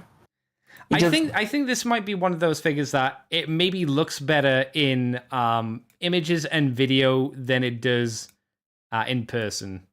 Like, it looks like, again, I think this would be okay. You slap it on a shelf and you walk away and you look at it from a distance. You're like, yeah, okay. But then the closer you get, I don't know obviously about the quality of it in hand, but yeah, it doesn't strike me as wow, this is a super pee pee poo poo figure. Maybe not. Depends on the price. If the price is really cheap, fair enough. On the other hand, it's like Bombasby have a robot Hellboy figure. A what now? I'm sharing the link. Apparently, this is official. Or at least it's like semi-official. To be honest, I don't care. It looks awesome. But okay, Lord Purgatory. No, it's not official. But no, it is official. Oh wow! Because it's copyright Hellboy and Dark Comics 2022. That's pretty neat. It's a shame there's only one image of it. No, scroll down. Oh, there's more images. I lied. Yeah. I like how they show the factory shots of it, though. Yeah, I've never seen that before. Yeah, interesting. That looks cool. Not a bad price, actually, for what I'm presuming is supposed to be a fairly high-end figure. Probably quite a lot of metal in there, it seems like. Mm-hmm. But yeah, it is licensed. Yeah. Damn. Cool. Yeah. So actually, that's going on my Amazon list. Things to buy for Mikey. Thing to buy for me. What's next then, Mikey? Do you want me to start this off? You're next. All right. It's your job. Fair play. Well, we've got some possible first looks at Studio Series Core Class RC and Terracon Freezer. Lord Freezer. Are they even conceivable? They are possible, but don't take this with a grain of salt and a pinch of sugar and some medicine as well. So the core classes are going to be obviously the usual 3.5 inches tall. They're collectible action figures for boys and girls. Not in my world, damn it. No girls allowed. No girls allowed. No girls allowed. Andy Millman does not speak for the Moonbase Team podcast. They've got cooties and they smell. Andy Millman is single. So don't be mean. I'm nice about it. Frieza. What they say about Frieza? Highly posable, features movie inspired deco. Is it meant to just be frenzy? Is this who this is? I don't know. Maybe because it kind of looks like frenzy. It kind of does, but I could also see it's just some dude called Freezer. Yeah. But wow. What's he turn into? Not my worst nightmares. He's got wheels, I think. No, he doesn't. No, he doesn't. I think he's like a weapon. I think he's an action master of some sort. Is he? Yeah, he's attached to in robot vehicle as a battle weapon. He's a new target master, action master dude. Oh. Target master, yeah. But I don't like him, and he's just making me think, oh no, this is continuing my increasing dread for Rise of the Beast. It looks like a Michael Bay design. It really does. He looks a little bit like robot version of Oracula from Skeleton Warriors. I say that mainly because of the very skeletal look to him and having forearms, which is quite biased, I admit. Yeah. And the multiple eyes. Oracula was a spider person. This doesn't look like it would be the £12 that, or £13 technically, because it's $12.99 that they would be asking for it, if not potentially more. And then obviously we got RC. He turns into a motor basically. Holy shit. You love it? Oh, wow. No, it says $22. This can't be core class. This is listed as core class. No, not for $22. Well, it looks core class. I know, but it can't be. Not for $22. It's Studio Series, Andy. Maybe it's part of a 2-pack. Studio Series. No, it's Studio Series. Maybe it's part of a 2-pack and it comes with Freezer. Studio Series, Andy. But look at it. What happens to Studio Series prices? I don't know. They're crazy, Mikey. They're crazy. They're fucking insane. They are fucking insane. There's no way you could sell this for 22 quid. Below, I'm just looking, and someone says like apparently there's no listing so far for a deluxe RC this year. There is no way that if you come out, you love the movie. People who are listening to the show, $23. You come out, you love the movie. RC is the best character in the movie. She did all the cool shit. She killed Optimus Prime and pooed on his face. That's how good she was. They've rebooted the franchise. RC is now the main character of Transformers. Don't buy this figure for 22 quid. I'm just checking what's... Don't. So, currently, core class figures, these are Generations core. I'm going for price high to low. Mm-hmm. Okay, you can get 2 core class figures on Big Bad for $25.99. That's why it has to be a 2-pack. And then you can get a Kingdom core class for $16.99 or between $17.99 for reissues and $13. So I would say 17 is too much, but way too much. So it would be like £12, something like that. 12, £13. But as far as this listing is saying that RC is costing $23. Now, the only difference I can find between her and all these core class figures here is that she is listed under Studio Series. I say we take this with a pinch of salt on the basis that there's not a You're proper terrified release. It's real. Yeah, because there's no way you could do this because it's insane. Andy, I think there's everywhere they could do it because again, 40 how much for Ironhide? But is that classed as a Voyager or is it deluxe? That is classed as a Voyager, and that is a Studio Series figure, which is between, depending on which one you're looking at, between $10 and $15 more than a Generation Studio Series. Generation Voyager. I'm sure Studio Series like Rumble / Frenzy and Ravage, which are both like the Bumblebee one, have not been even close to 22. Yeah, no, I haven't looked. I'm pretty sure. I saw the prices of the Deluxes and the Voyagers, and I went, "Are you actually high and left?" Chat, how much? Chat, who are listening to is the currently show. €47. Chat in the show. How much is Rumble? Is Studio Series Rumble? Let us know. Let me know. Please don't let Mikey be right. I want to be right about this, mostly just because I won't spend money on it. I mean, yeah, but never. I mean, what do you think of it? What do you think of the look of RC? Oh, she looks shit. She looks real shit. Like, it's not a bad design in the trailer, and honestly, she's one of the better designs in the trailer. It's just like, wow, that does look real bad, kids. I mean, this is the problem when you go for that kind of level of detail / design, and you try and smush it down into a core class figure. It doesn't work. Big Swing D says, depending on retailer, £11 to £18. So yeah, £18. I think some retailers. So it's actually not that big a jump. Yeah, I guess.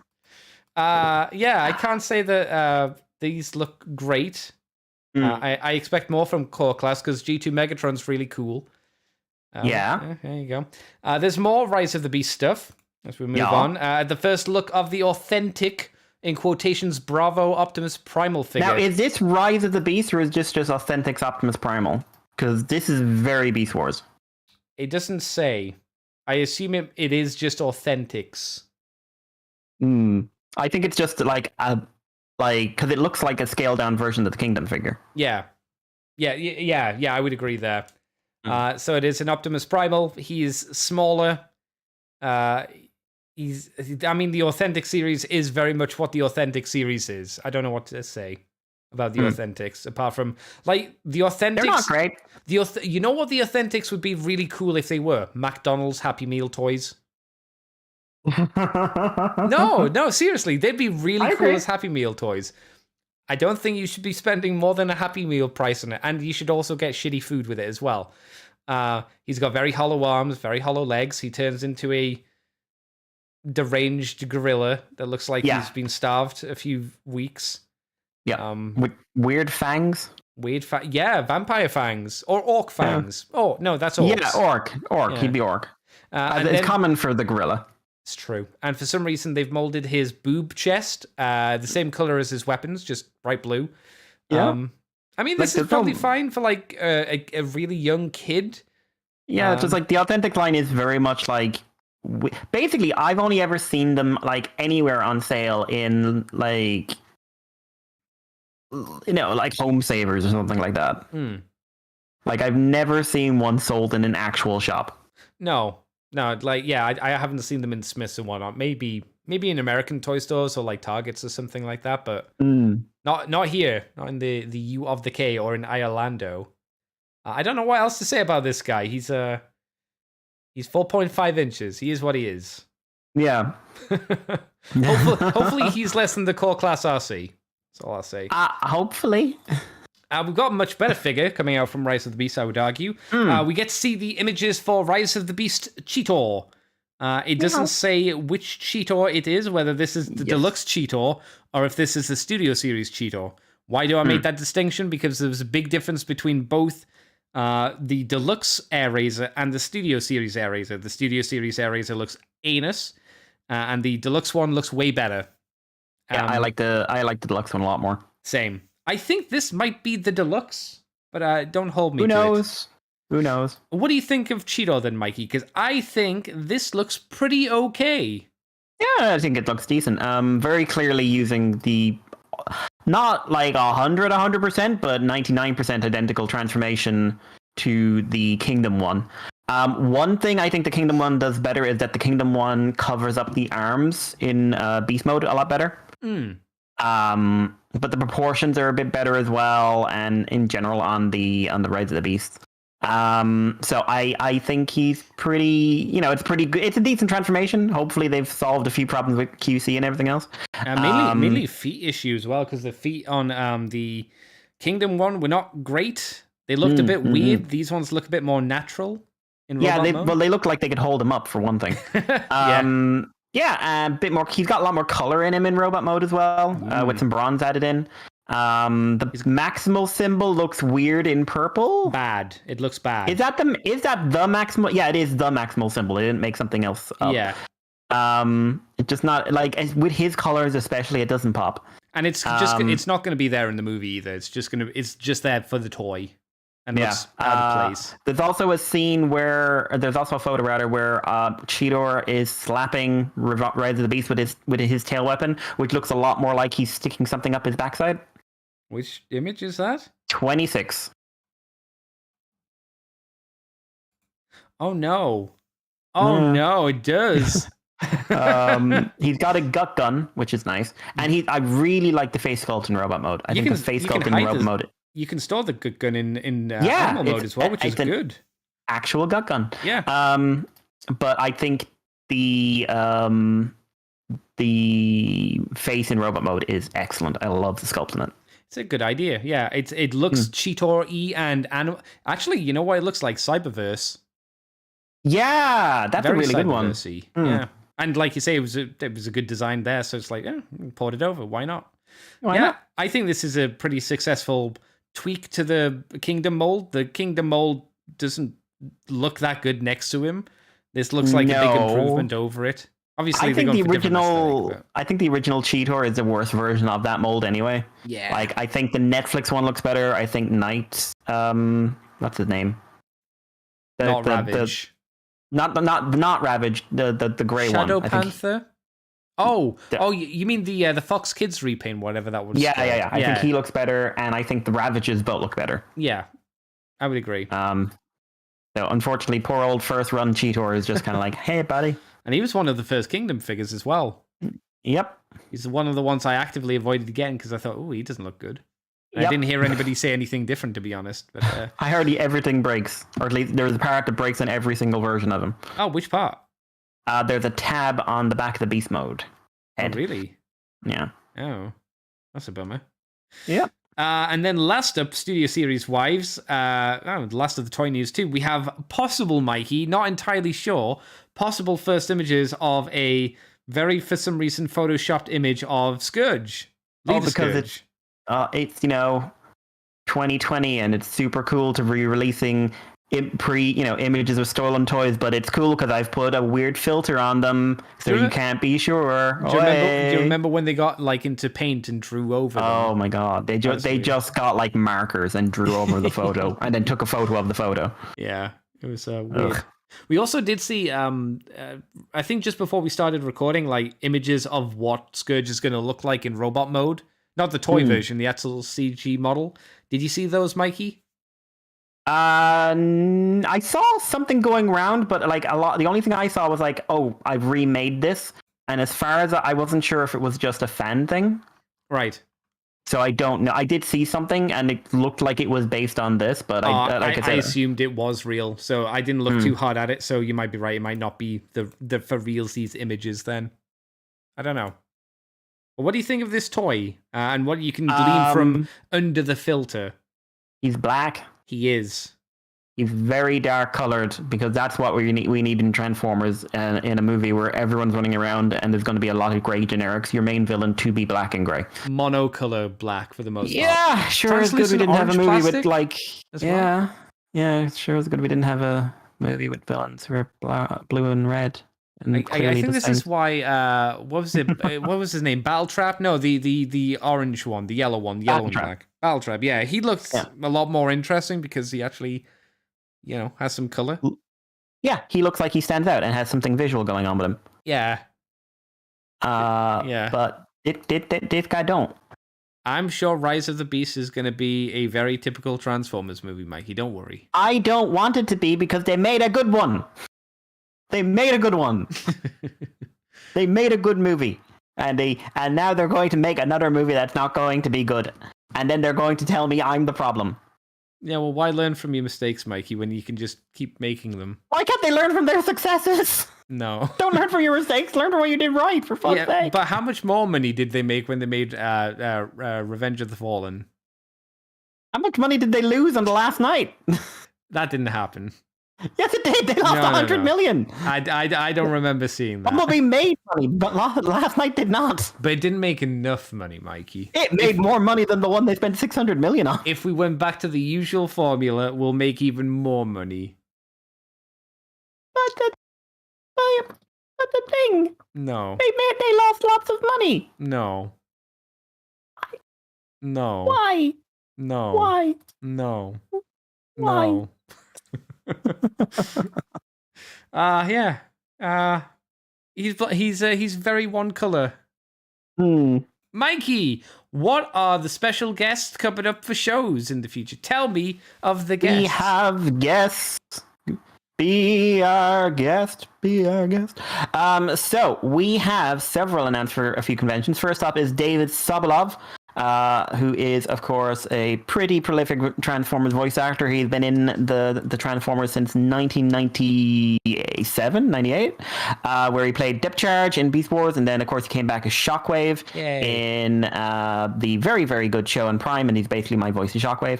And he's going to be in Bumblebee. He was Blitzwing as well in Bumblebee movie, and he is going to be Battletrap and Rhinox in Rise of the Beast. I will pay you €2 if he speaks more than 2 lines.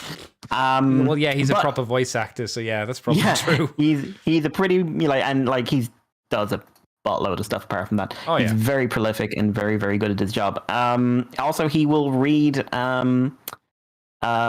dirty books to you in Shockwave's voice in the middle of the night, drunk on a Saturday. So, yay! Which is something to look forward to. So he's going to be at TF Nation, which this year is 11th to 13th of August at the Birmingham Metro Hilton. And TFCon is going to have Josh Keaton, voice of the best Spider-Man. Who is also, of course, Jack Darby, and he was Tailgate in Transformers Prime, and he's been on 1 or 2 things over the years. I like him as Jack, but why would you talk to him about Jack when you could talk to him about Spider-Man and just be angry and just rant at him at how he was screwed over? Thing is, he does it as well on Twitter every couple of months. Can you believe your fucking show was cancelled? It's literally the best Spider-Man show that's ever been made. Can you believe that shit? Oh my god, and why as well? Because of a buyout. Because of a fucking buyout. And a buyout combined with MCU. The Yoast... Is it Yoast or Yost? Yosh. The guys who wrote it. The Yoast universe are the best boys. They did Wolverine and the X-Men, Spectacular Spider-Man, and Earth's Mightiest Heroes. The only thing they needed to do, which they probably weren't... 2 things. They didn't get to do a Hulk show, and they didn't get to do a Fantastic Four show. That would have completed it. That's all they needed.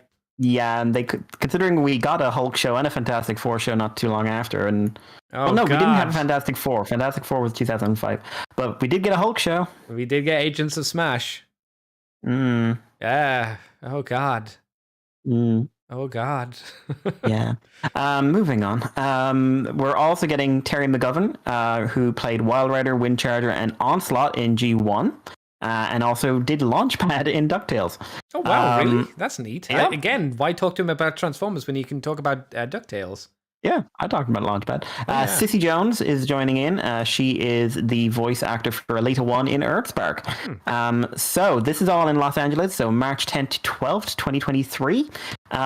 This is a good bunch of voice actors. There's one more guest for TF Nation who got announced, and that is Steve White. So Steve White was an editor and a colorist for the Transformers magazine and did colored Death's first appearance in Transformers UK. He also did the Rogue Trooper series for 2000 AD. He's not the most prolific comic guy, but he is actually a really, really, really prolific paleo artist. Kind of cool. Super prolific. He does loads of stuff. I recently saw a commission of his, which was the Beast Wars Neo Predacons. Oh, I saw you retweet that, and I was like, oh, that's kind of neat. Yeah, it was really nice. But he does really very comic booky art, but his designs are really, really cool. And he's published lots of books and everything like that. So he's well worth checking out. Again, August 11th to 13th in Birmingham. Okay. And yeah, that is basically it for the news. Yeah, damn. All right. Well, Mikey, what have you been up to these past few weeks? What have you done for fun? And while you do that, I will be back in a moment. So you tell the people what you've been doing. What have I been doing? Well, it was Christmas, and I was sitting there waiting for Santa to come down the tree. I had the knife ready. He wouldn't get past me. He did this time, so I got the deer. I got one of the deers right in the throat. It was really good as well. They scream when you get that knife really deep in, and they're just really wriggling. But you just put the pressure on. You keep the knife in, And sure, if they tear it anymore, like they're just doing more damage, they're making your job a bit easier. So I did that. Santa will not escape me next year. I'm thinking about using poison arrow darts on him, because that way he'll be down before he even realizes anything happens, and then I can just take my time. Take my time with him.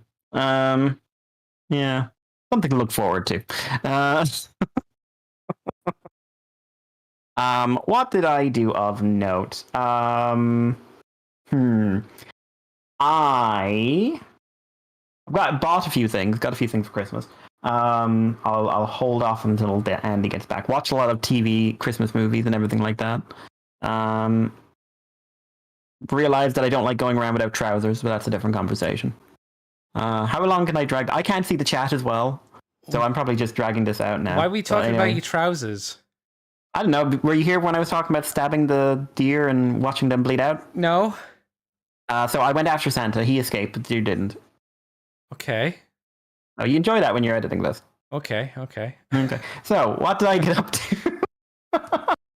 What did I get up to over Christmas? I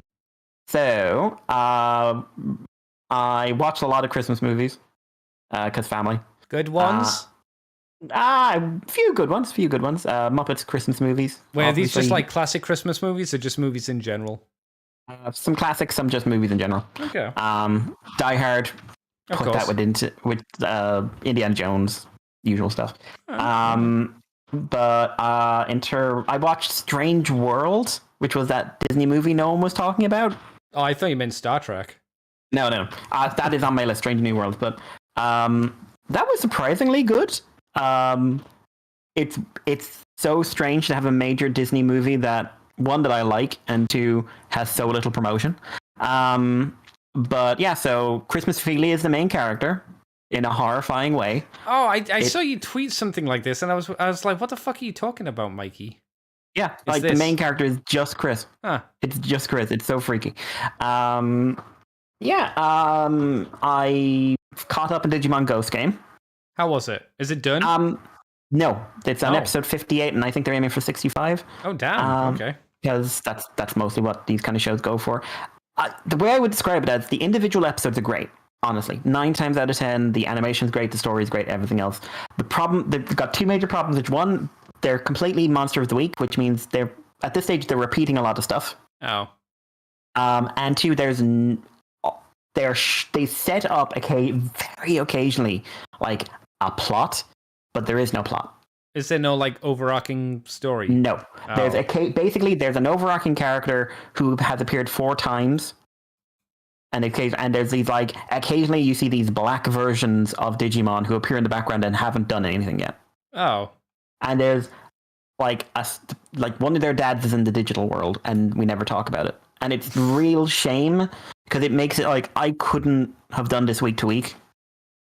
Like, to be honest, like I kind of wish I'd skipped a lot of the ones I caught up on, but just because there's nothing there. Yeah, they're just a time filler. Would you describe them as like at least what I remember as a Pokemon episode? Like, things happen, but nothing of significance. It's just there to eat your time away. And it's a shame because like the writing and the animation is just a lot better than you'd get in the Pokemon episode. Like they play up the horror. The horror thing is something they really embraced, and I think it went well. But it just nothing's going on. Yeah, it's annoying. Didn't watch a ton of anime over Christmas. Actually, I'm well behind. Like, new season started, and I've only seen two shows, and one was for the I booty. did the booty. I saw some people get really angry about the booty, and I was like, "Oh, I guess you've played the games, haven't you?" There was one I saw who said, like, I don't know anything about the games, but I'm assuming that the Japanese have ruined a really good story, a really good and serious story, because look at this ass shot. And I was just like, 1, that shot's barely in it.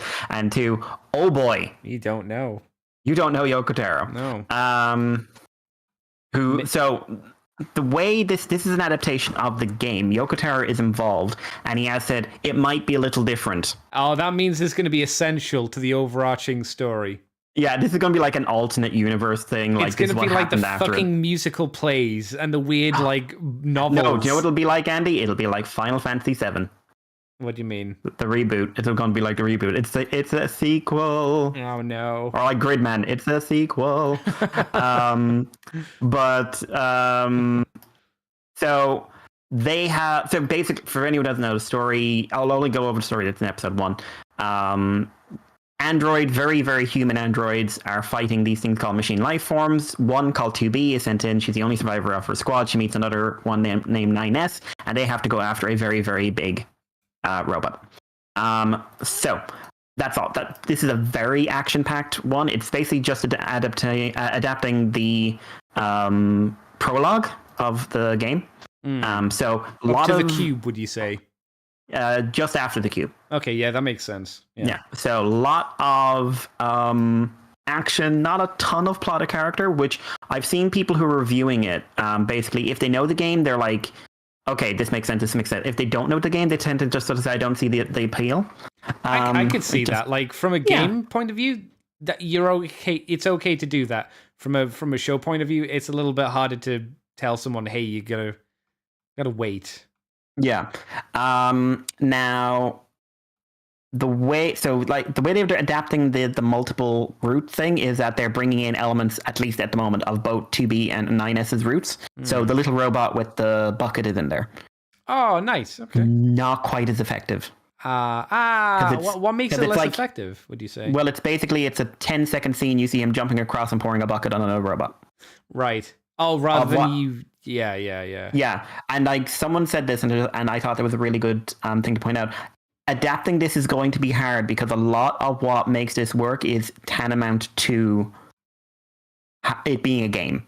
Yeah. Because this is a slight spoiler. In the game, you play as that little robot for about a 5-minute segment with a complete change to your controls. Maybe a lot longer. I got lost the first time I did it. So. Yeah, depending how many times you drop that fucking bucket. Oh, that fucking bucket. Oh, there's a pipe on the ground. Oh, you tripped over that pipe. Go back. But it can be very, very different. Yes, it's it doesn't sound interesting carrying a bucket of oil over to your dead robot brother, but it is involving. You feel stuff. And it comes in quite late. Like you've already had like 10 hours of the game at this stage. Yeah. So they clearly they're going to have to trim stuff, and from the sounds of it, it's going to be about 12 episodes, and that's a fucking warning sign in any adaptation. Oh yeah, especially this adaptation because like this game's huge. Yeah. I have very mixed feelings on this because the first thing they've added in is a new prologue, and it's not the like Kill God prologue. There's a version of that at the end, and it's called I Want Him to Be Happy. Okay. What they're doing is very clearly trying to inject something into your head, which the game doesn't. And this is a slight spoiler. So if you're listening now and you don't want me to give us a kind of unavoidable spoiler in talking about this scene, like turn down the noise for like 3 minutes. But they basically hint that 1, 2B is telling lies, and 2, her and 9S have known each other for a while. You can't. I mean. And the fact, like, when she first sees him, they cut to her hand and it's clenching in a fist. No. Now, the clenching fist is a very significant scene at the end of the cube scene. Yeah. But it doesn't... This is... because, and for me, is this it's really hard 12 episodes and they're just trying to get in more stuff? Well, it depends. Like, again, like, Yoko Taro could do a completely different ending because it's Yoko Taro. Yeah, that's true. There's also a gag theater where they... all the gag endings? Oh, yeah. Yeah, like, the first one is, like, you self-destruct on the base. Well, they do that. Okay, that's fine. Yeah, I wondered how they might try and jam them in. It's also, but then in that they also do something I don't think is a good idea, which was they describe what the different letters mean. No.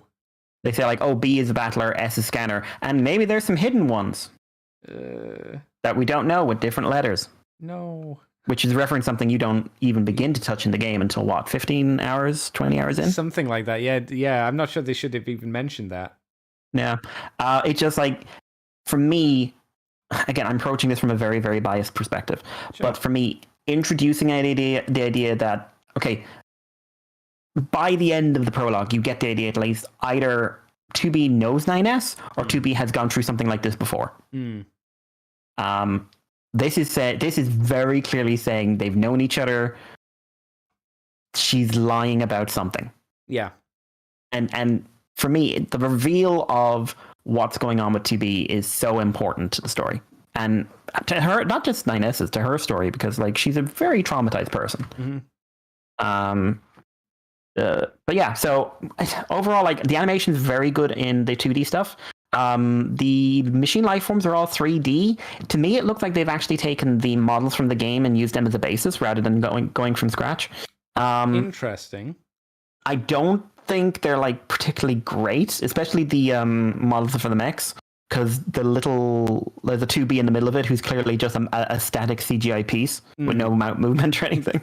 And it's not like high quality CG, but for the machine life forms, I think it works fairly well because they are grungy and retro anyway. Okay. So that's okay. But like the 2D animation, I think is very fluid. Only got one sword, no giant back sword. Oh, what? It annoys me. But I don't know. I think you should watch it, and I think you might come away same feeling I am, just like I just don't know why. To listeners or to me? To you. Oh, okay. For me, it's like, why am I not just playing the game again? Now, if the ending is hugely different or something, obviously, like Yoko Taro, you cannot trust him. No, you cannot trust this man. He's crazy. He'll do anything. He is. Yeah, he was like, again, like, oh, you ruined Yoko Taro's game. Yoko Taro made it so that when you blow up in that game, you survive, and you then have to run around with no skirt on until you like reboot. Yep. You could even say that the anime has downgraded the booty as well, because there is no glisten to the booty. Exactly. There was a distinct glisten to her booty, and it was just a deliberate animation jiggle given to it as he walked. Yeah, it was just when someone said, like, I'm sure someone's like ruining Yoko Taro's vision and he's going to be mad, and he's just like, have you seen anything? Yoko like Taro somewhere rubbing his nipples with his giant moon head on, laughing. I don't know if they'll have him in it. Well, Yoko Taro. Oh, Emil. Oh, yeah. That's the question. I don't know if they'll bring Emil in, because Emil is tied into a much bigger story. And a really interesting one, a really sad one. With a twist in the structure of it that, obviously, so especially after you play Nier Replicant, you have such mixed feelings about Nier. Such mixed feelings. But yeah, so I don't know how to rate it. I want to watch some more and see if I get a better feel. Now we've got our intro, and like if they are changing things, what are they changing? How are they changing it? But it could be great. It could just be mixed. I think I'd say if you hadn't played the games, you'd really enjoy it. But like I said, from what I've seen, like some people are going like, why am I watching this? I'd recommend some people don't watch the anime. I'd recommend you play the game probably first. Yeah, it's just, there's so much. There's so much. It's too much. It's too big for 12 episodes. It's far too big. They're doing a trigger, basically. So I've told you I've got the Arachnid on the way. Yes. Got a few thingies, and I built one thing. Thingies being model kits? No, not new model. I've got one new model kit coming to me. Which I've got actually, I'm going to have a box, should be next week, which will have some fairly significant things in it. One of which will be a model kit. And then I'm not buying anything for a while. I haven't spent this. I don't think I've ever spent this much money on stuff. Damn, Mikey. Yeah. So I built the Phantom Gundam. So I completed that. Hey. That is a really fun kit to build. It's a high grade. It's not a complicated one. It took me 6 hours, I think, with lining and a bit of extra paint. Painting it was fun because there's quite a few stickers, but nothing that you can't cover up really easily with paint. Yeah, and it's just such a cool design. The figure is really articulated, and the effect parts are nuts. So I really recommend. It's not the cheapest high grade to get because it's a premium Bandai, but it's such a cool design. You gotta get the silver one now. Depends what comes with it. To be honest, if it got a few extra bits, I'd be very, very tempted. I thought we saw what the silver one came with. No. Have we not seen what the silver one comes with, or is that just a robot? They haven't announced it yet. They haven't announced it yet. What they've done is announce a bunch of Robot Damashi stuff, but they haven't announced the high grade. Okay. They've announced Robot Damashi Anchor, and that looks amazing, but I'll wait for a kit because that thing's expensive. The thing here that's kind of interesting is they've gone for a part-forming transformation, so you actually get a whole separate, like, inverted commas, transformed torso, and you just stick the arms and everything else on, and the effect parts. On the Robot Damashi, it's actually a full transformation. You can actually transform it in. Now, to say the like I've read the manga up to this point, and like they build up the transformation moment, like, oh my god, the Phantom can transform, and to say it's a little wow is a bit of an understatement, even for Gundam. It is a crotch. We're doing the splits with energy blades sticking out the side of it. But it's surprisingly quite a nice for a real parts forming, like nothing but parts forming. It's surprisingly nice to do. But yeah, no, posable. Love the effects parts. Just lovely weapon outlet as well. Great figure, great kit. Really recommend it if you're into building kits. Yeah. I got where is it? I also got a Monster Art, which I haven't gotten in a long time, which I got the Monster Arts Godzilla Singular Point Rodan because it was on sale. So this is a Rodan, the second form Rodan from the Singular Point anime. It's not the biggest Monster Art, like it's pretty medium sized, but considering it's like a third of the price of most Monster Arts, I'm not complaining. Doesn't come with any accessories bar it basically comes with like a bunch of wires you can stick little tiny Rodans on to make it look like you got a flock of small ones and then a giant one flying in. Okay. The actual figure though is crazy posable. It is. So pterodactyls and stuff, like I've handled plenty of figures. The Jurassic World ones are like the next most posable, and they just do some stuff that drives me up the wall. This has everything that should move the way it does, moves the right way. It looks great on all fours. It looks great in the air. It comes with a stand, so you can a really nice stand. Like it's a really nice figure. At full price, I think full price was like 70 or something like that. Not worth it, but then I would say that about most Monster Arts these days. Yeah, they seem to have gone really, really, really expensive, right? Yeah, and most of them come with less in the box these days than they used to. Do they not come with the special effects, like blasts and energy shit? Nope. Really? No. Occasionally, they'll come with accessories, but no, not even hand swaps these days. That sucks, man. No. Another reason I'm interested in trying to get that Haya Toys Godzilla, because he's only €50 and he comes with like nothing, but he's €50. Oh, well, I mean, yeah, €50. Okay. And he's been described as better than the Monster Arts. Well, there you go. Decent. But he's also completely out of stock, and they're only now saying like they might do a second run of him. But yeah, no, he's good. He's good. And yeah, apart from that, I brought like some stuff from home in here. So Akane and Shattered Glass Optimus are here, and got all my flame toys here now as well, and a few Gundams and a few of my mass grades, a few of my high grades.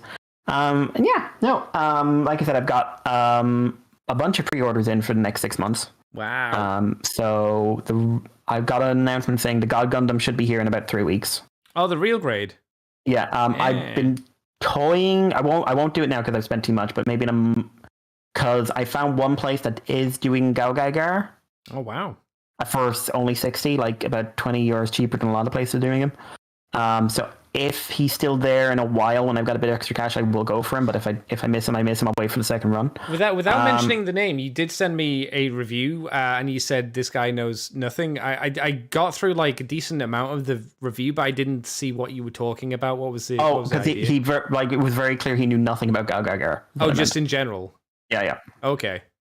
Like if you actually listen to what he's saying, just like, oh no. See, I thought you meant like he didn't like the figure or something like that, and he was saying bad shit about it. He liked the figure pretty well, if I remember. But Tarn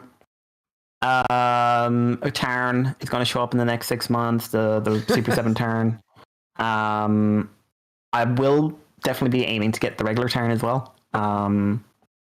There's a few like Haya Toys Kong. I put in the pre-order for that. Sounds like you're going pretty heavy on the Haya Toys. They've done Godzilla, they're doing Kong, they're doing Rodan, Mothra, Mechagodzilla, and Ghidorah. Kong will be the first one I try.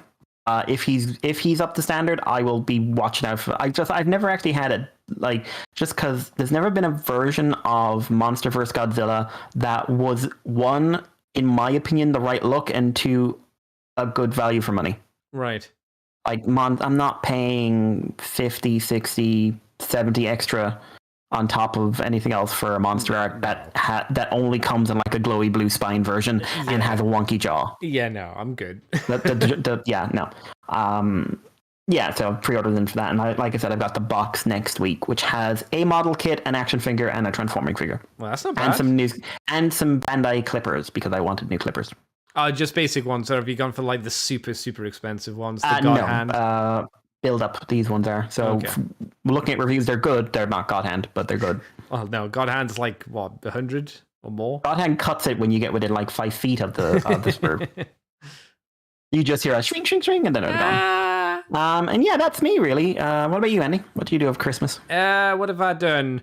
I got a box. I can't remember if did I talk about the Jahaxus Tarantulas G2 Core Class Megatron Baroness and Zarana figure that I got in?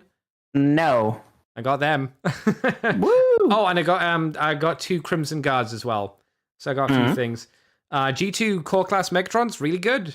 I needed to tighten up a load of his joints, though, pretty much all of them. But that wasn't too hard. But he's really fun for a Core Class figure. I was like, yeah, he's great. He was on sale for like £9. I was like, yeah, very happy. Jahaxus is very good. I don't need to tell you, you got him. Yeah, he's great. At least as a robot, and then you transform him and you go, oh. Yeah, it does look somewhat like the comic is what I'll say. I think that's being generous, because to be fair, there's not a huge amount of shots of the comic. Yeah. It feels like they were working on it, and then they ran out of budget and went, what do we do with the arms? And they went, I don't know, shove them underneath. I appreciate that the hands can flip away, and they've got like covers for the forearms.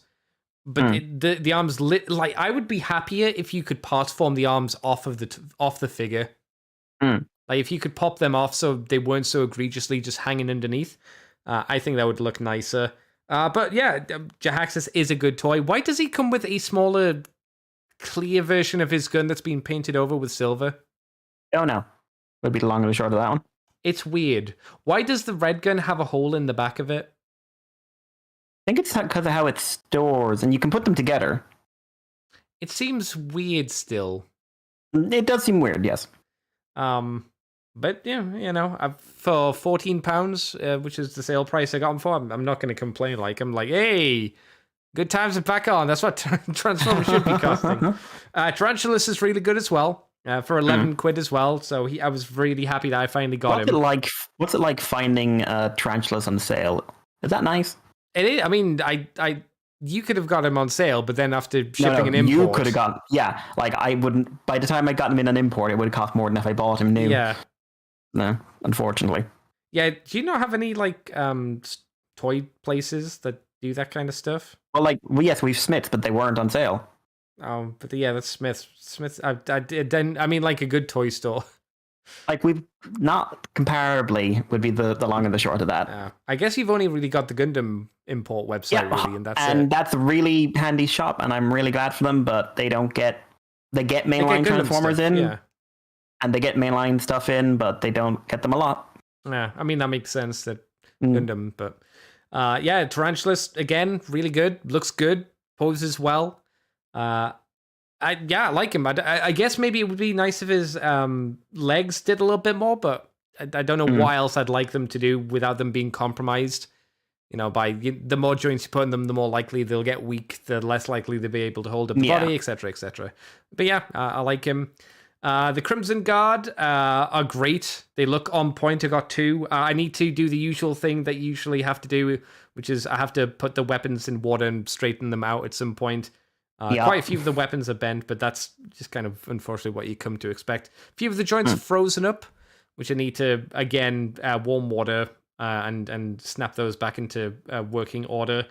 Baroness is, you can tell she's not quite as advanced as the other G.I. Joe figures. She has a single elbow joint and the bicep swivel that usually takes place, like you have the shoulder joint and the cut for the biceps just underneath there. This is an older figure, so if you want to have that kind of range of movement, it's all in the elbow, which is why it's probably not a double elbow joint, so that's a bit of a shame. I think her waist joint is gummed up, so I think I need to dip her into water. Her belt, she's got a floaty fancy belt, but it feels like the Cobra insignia. One should be painted, because it's just black. And it feels like I'm rubbing off glue when I'm rubbing my thumb on it, which is a bit weird. That's not good. No. I don't know what happened with it, but it feels a bit on the strange side. She comes with 2 guns. Big guns, I mean. She comes with 2 pistols, but she's got 2 other big guns from 2 other figures.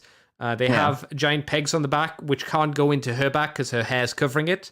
Because she's got long hair, so it stops her head being able to move. Fine. The main issue I have is it feels quite difficult to get the guns in her hand. And it's a little bit scary trying to get her trigger finger into the trigger finger hole. It feels like I'm going to rip it off, which is a bit concerning. Better is Zarana. Zarana is really cool, actually. She doesn't have a removable hair, but she has a removable hairpiece, so you can have her with more classic Zarana pompadour kind of look, like a dude from Forza, or you can have her like more modern one, which looks a lot better. She's got a lot of posability. She's got double jointed elbows, so again, obviously better than the Baroness. The only issue is her arm can pop off below the shoulder joint, which is maybe why the Baroness doesn't have that. I don't know. It's not a big deal. You can pop it back in, but on a more misogynistic aspect, Zarana has a better ass than the Baroness. Live your truth, Andy. I'm just saying, in terms of sculpt, they sculpted a bigger booty onto Zarana than the Baroness. You know, I'm the one. Have to point these things out. You know, facts are facts, bro. What can I tell you? Again, she's got weapons that need to be straightened out as well. Or pretty much, if you get a G.I. Joe figure, you know, expect that you need to dunk something in boiling water to straighten it out. It's just how it goes, unfortunately. I did get because I don't know why I'm weak or stupid or something. I've been getting really interested in picking up Marvel Legends figures. I was very surprised with the ones you were kind of showing an interest in, to be honest. Which ones were you surprised by? The symbiote, the 90s symbiotes. Yeah! Like, you just like, are these real? Are these a thing? And just like, do you know? They're like, yeah, no, they were pretty big in the comics and got fucked up recently, like a lot of other stuff does. But yeah, the Life Foundation. I saw images of them because there's a 3-pack of Venom, which is apparently using the Omega Red body, so it makes him really, really good. It also comes with Riot and Agony. And I'm like, oh, they look neat. Who the fuck are Riot and Agony? And then I looked and went, oh my god, look at how colorful they are. They're like Power Rangers, but with symbiotes. And they're so super 90s. I was like, that's ace. I got Thanos. I got big boy Infinity Gauntlet Thanos. Basically to replace the Marvel Select one I have. This one's a lot nicer.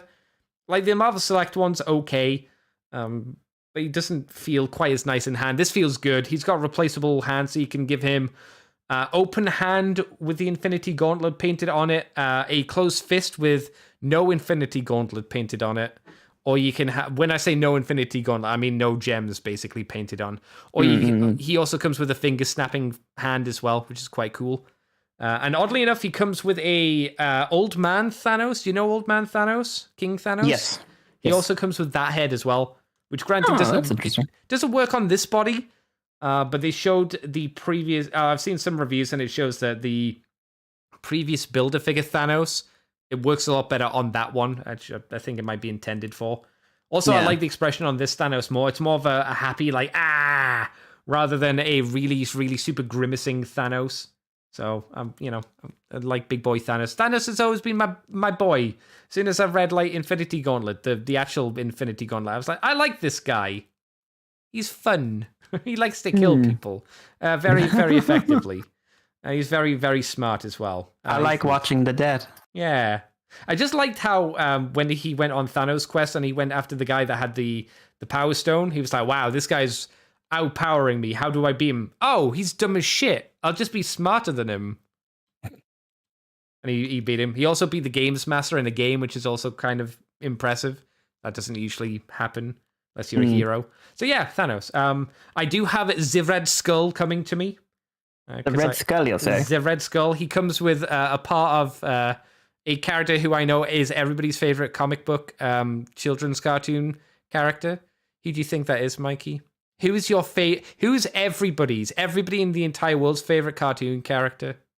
Howard the Duck. No. Come on, Mikey. That dog in the funny hat? No. What if I told you he was white and furry? Oh God, white and furry and a cartoon character. Yes, you'll be annoyed when you hear who it is. I'll be annoyed. I know that. Who is it? Is that new? Why are you annoyed, Mikey? Oh. Because you should know Zemnu. Why are you upset? Zemnu was a fun part. Well, he got his ass kicked recently, I don't mind. Well, a couple of years ago. Well, you got his ass kicked in Immortal Hulk as well. Yeah. That's why I thought you might know. I thought you might know, but then I was like, you just said favorite vague. cartoon character Fuzzy, and I was just like, what? And I'm just like, oh, right. Yep. Was it that he was the original Hulk? I'm trying to remember. Because he was 1960. Oh, you mean in the actual comic? I thought you meant like in Immortal Hulk. No. Like the original use of the name is what I'm saying. Zemnu. Maybe. Zemnu. He was Hulk was 1962. Of course, that was kind of the gag, wasn't it? You took my name, you took my identity. Yeah. But yeah, friggin' Zemnu. I thought that bit in Immortal Hulk was pretty fun. He just made everybody like Hulk doesn't want to hit him because it's like, no, he's Hulk's favorite character from TV. Also, he turned the Minotaur dude into goop, which was kind of funny. Yeah, because it was immortal and no one can be happy. Yep. Yeah. It's pretty good. Yeah. I watched a Comics Explained, which went through all of Immortal Hulk, and I was like, oh, it's pretty interesting story. It's not bad. Yeah, just a tad. There's definitely some parts which are like, yeah. Comic. What's that? The comics would be how I put it. There's definitely some parts that are very comics. Yes, yeah, but for the most part, it's like, oh wow, yeah, I really like the stuff from the one below. Like, there's stuff that I needed to be explained to me because the stuff from the one above all and the one below all, I didn't know anything about. So having somebody explain what those were or what those concepts were was useful. Yeah, the one below all was invented for this. Yes, but the one above all was like their way of pretending like.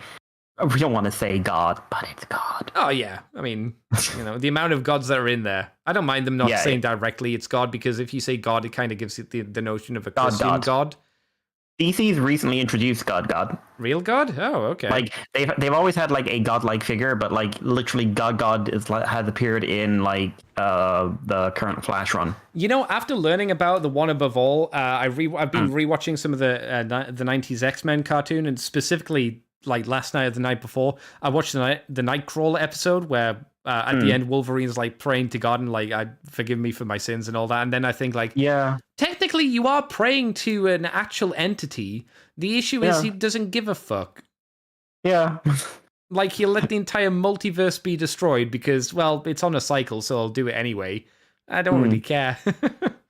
He'll only step in with the Living Tribunal if someone's really fucking things up and it's not part of the greater scheme. That's the only time he'll step in. I like South Park God the best. He's pretty neat. The weird platypus thing. Yeah, Hippocat. Is that what it was? I thought it was just an amalgamation of like a platypus and like Grimace. I always saw him as a Hippocat. That's fair. I mean, we each see different things, Mikey.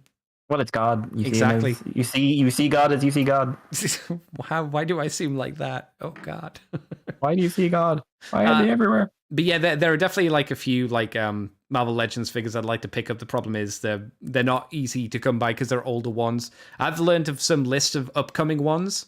The one that really interested me was like Ultron. Basically, it's like, did I like this character in Earth's Mightiest Heroes? Hence why I want Baron Zemo.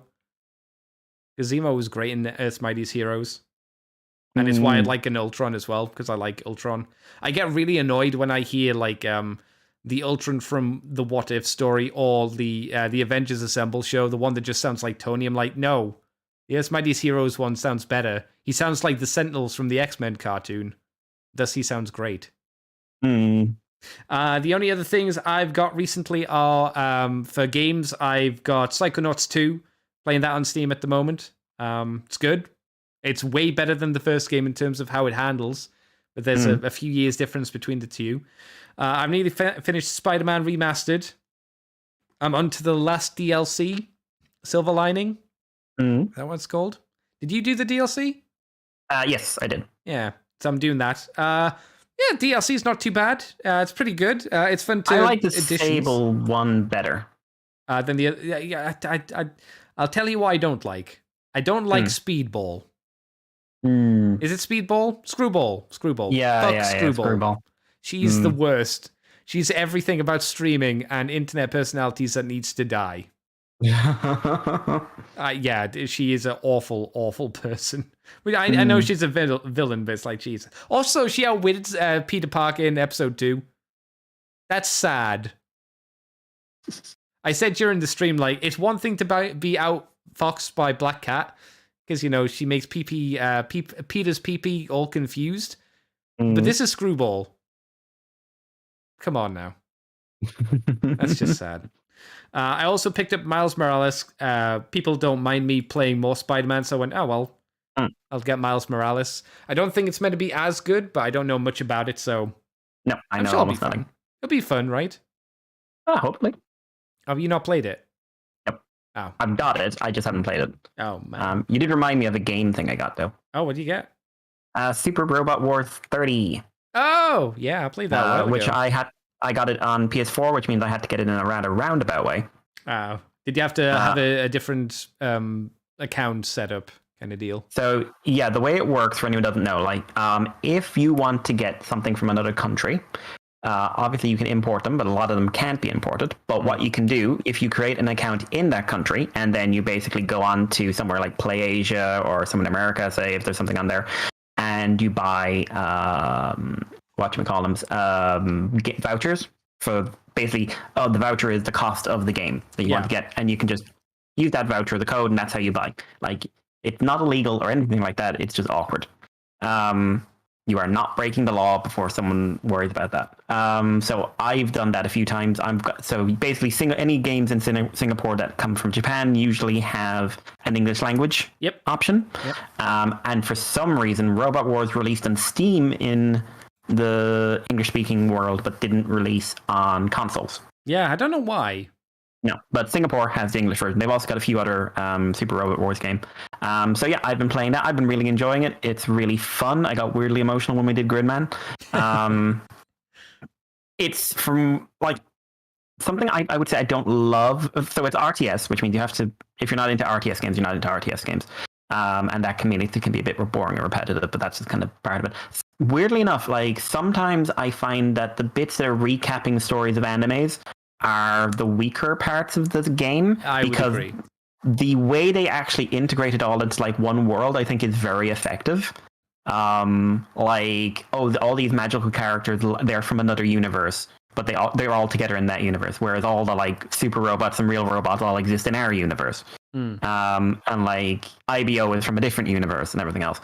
But like the idea that like Amuro, Ryoma, and Kota from Gundam, Getter, and Mazinger have just been like hanging out since they were kids, and like all these different characters went to school together that were for different continuities. I think they've integrated that very, very well. Yes. And the J Decker thing was so fun. It was so fun. Whoever localized the dialogue is not great at writing good dialogue, but it's so fun. I think that the issue I have is like, and it's an obvious problem that has to almost happen when they're recapping those stories. Everybody shush, everybody stand back. No Ryoma, no talking. It's Amuro's story moment. It's like there's a big disconnect between what's happening in the game with all your characters and then the characters playing to, you know, what actually happened in their own stories. There's this big pull. And I think the issue I had was, you talk about it being repetitive. It's aggressively repetitive, more so than a standard RTS. There's not a lot of strategy behind the game. No, you basically just pick the strongest units and go. And at the moment, it's kind of like, it's easy to that is like a big from what I understand, it's not the best Super Robot game, and like there are much harder ones. So I think like Super Robot Wars T I'm interested in, partly because it got reviewed and just said like, no, it's much harder, and a lot more like you have to figure stuff out. And also it's the one that has Crossbone in it. Oh, Mikey. So maybe a couple of months down the line I'll get that. Oh, Mikey. Got your face. But whoever balanced the game clearly didn't think about the fact that if you do side missions, you get over leveled really easily. And some of the side missions, they're not DLC side missions, they're just main side missions that pop up that you can just do at any time. They give you robots that are like, I'd say 2-3 levels above in terms of like where you should be. Yeah, and sometimes it's like it's an auto win. Like you just played and you win the fight because it's mainly the robot. It's the character that you're adding to your team doing most of the heavy lifting. Yeah. Else. And there's so many characters, and really you won't use a tenth of them. No, like unless you're actively doing it, and even then, it's like, do you wanna? You'll settle on your roster pretty quickly. Yeah. See, I was trying to mix it up by just like using everybody because I was like, okay, I've got to make this a little bit more different each match, just so I can see the different animations. Yeah, no, I have done that, but like once you've seen the animations, I don't really use anyone from the rare team except the green one because she's got healing. Yeah, I could see that. Then she's good for healing. Everyone else is just like mediocre. Yeah, right now, like because I've mixed people in and everything else, but like the ones who are strong are so much stronger than everyone else. Oh yeah. Like shockingly, Go is pretty broken. Yep. And I haven't even got to Genesis yet. That's the thing. Like, obviously, you don't need to be told. The further you get, the better getters, and the better getters are really good as well. Yeah, like Shin Getter came in, he was just like way stronger. Gridman, I just played Gridman things to get the equip weapons, and like doing that made me overleveled and overpowerful. Oh yeah. Mazinger is very, very strong. Basically, the bigger the name of the anime, the more powerful the mech is going to be. Yep. Which is how it's like. There is no reason at all to use the Knights of Magic mechs. None. No. Unless you like them, I guess. I don't really. It's a centaur and a blue guy, and it's a lot of isekai jokes. Yeah, I really hate them. They're just not a nice design, in all honesty. They're very kind of modern mech design, which is uninspired. Is what I would say. Centaur could have worked, but it's kind of like trying to do real robot when you actually want to live in a super robot world. Like the narrative, I used the narrative for like 2 missions that I had to use it, and I used the victory for 2 missions I had to use it. Yeah. And then it's just like get shelled. If I want a Gundam, I'm sure there's better Gundams in this game. Like yeah, it's that thing. It's just like I know the game is biased towards like the most popular characters because they know you're going to be playing with them, so they want to make them the overpowered one. Sure. And I like some of the original mechs as well are like that, the super robot ones. But there's some like fun stuff, like you have a mission which is like, 30 years ago there was this big war called the Super Robot War, because that's what led to the development of real robots in this world. So you have to protect the Super Robot War's 30th monument, which I think is cute. One. Yeah. And there's stuff like that. And like some of the challenge missions are pretty fun. It's a fun game. I'm enjoying it. I think it's just very big. I do like bringing in characters, like you're up against Baron Ashura or something like that, and then you like bring in like random mechs they clearly have never met before, like Getter or something like that, or like you're up against Xeon, and then you drop like Gaigo or Gridman in there, and they're like, what the fuck is that? I'll tell you the one thing I don't like about Getter. Sorry, not Getter. Mazinger. Shin. It's not Shin Mazinger. No, it's not Shin.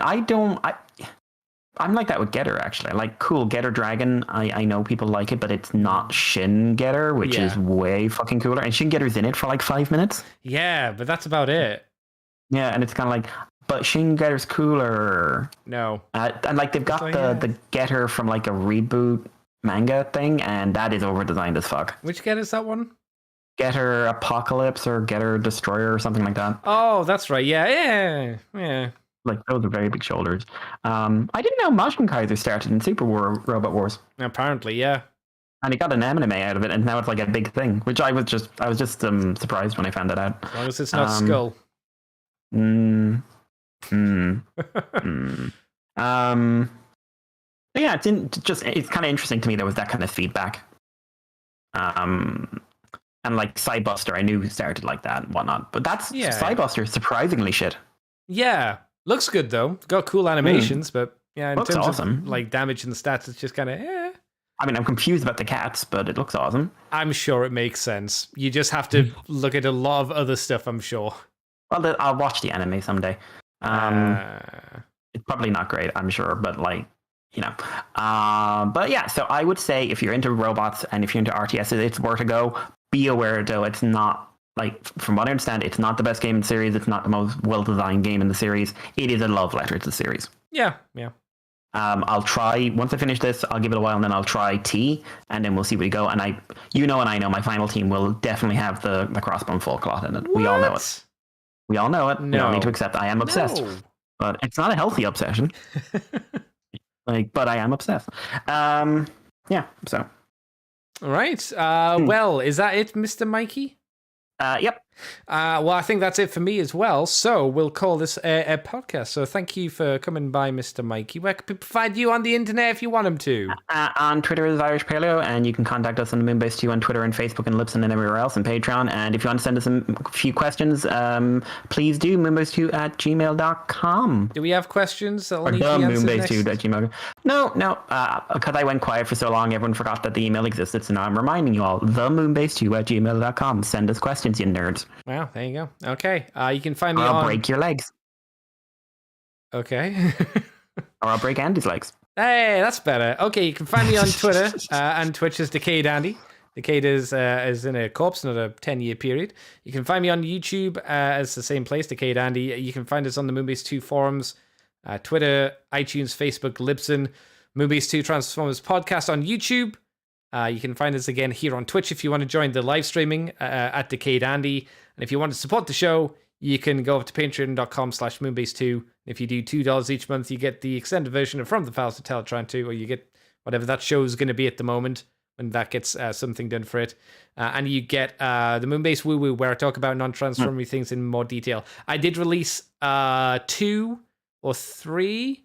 No, 2. I released 2 Stargate episodes last month. I should be getting through 2 more this month, at least 1, and then maybe another woo-woo, hopefully.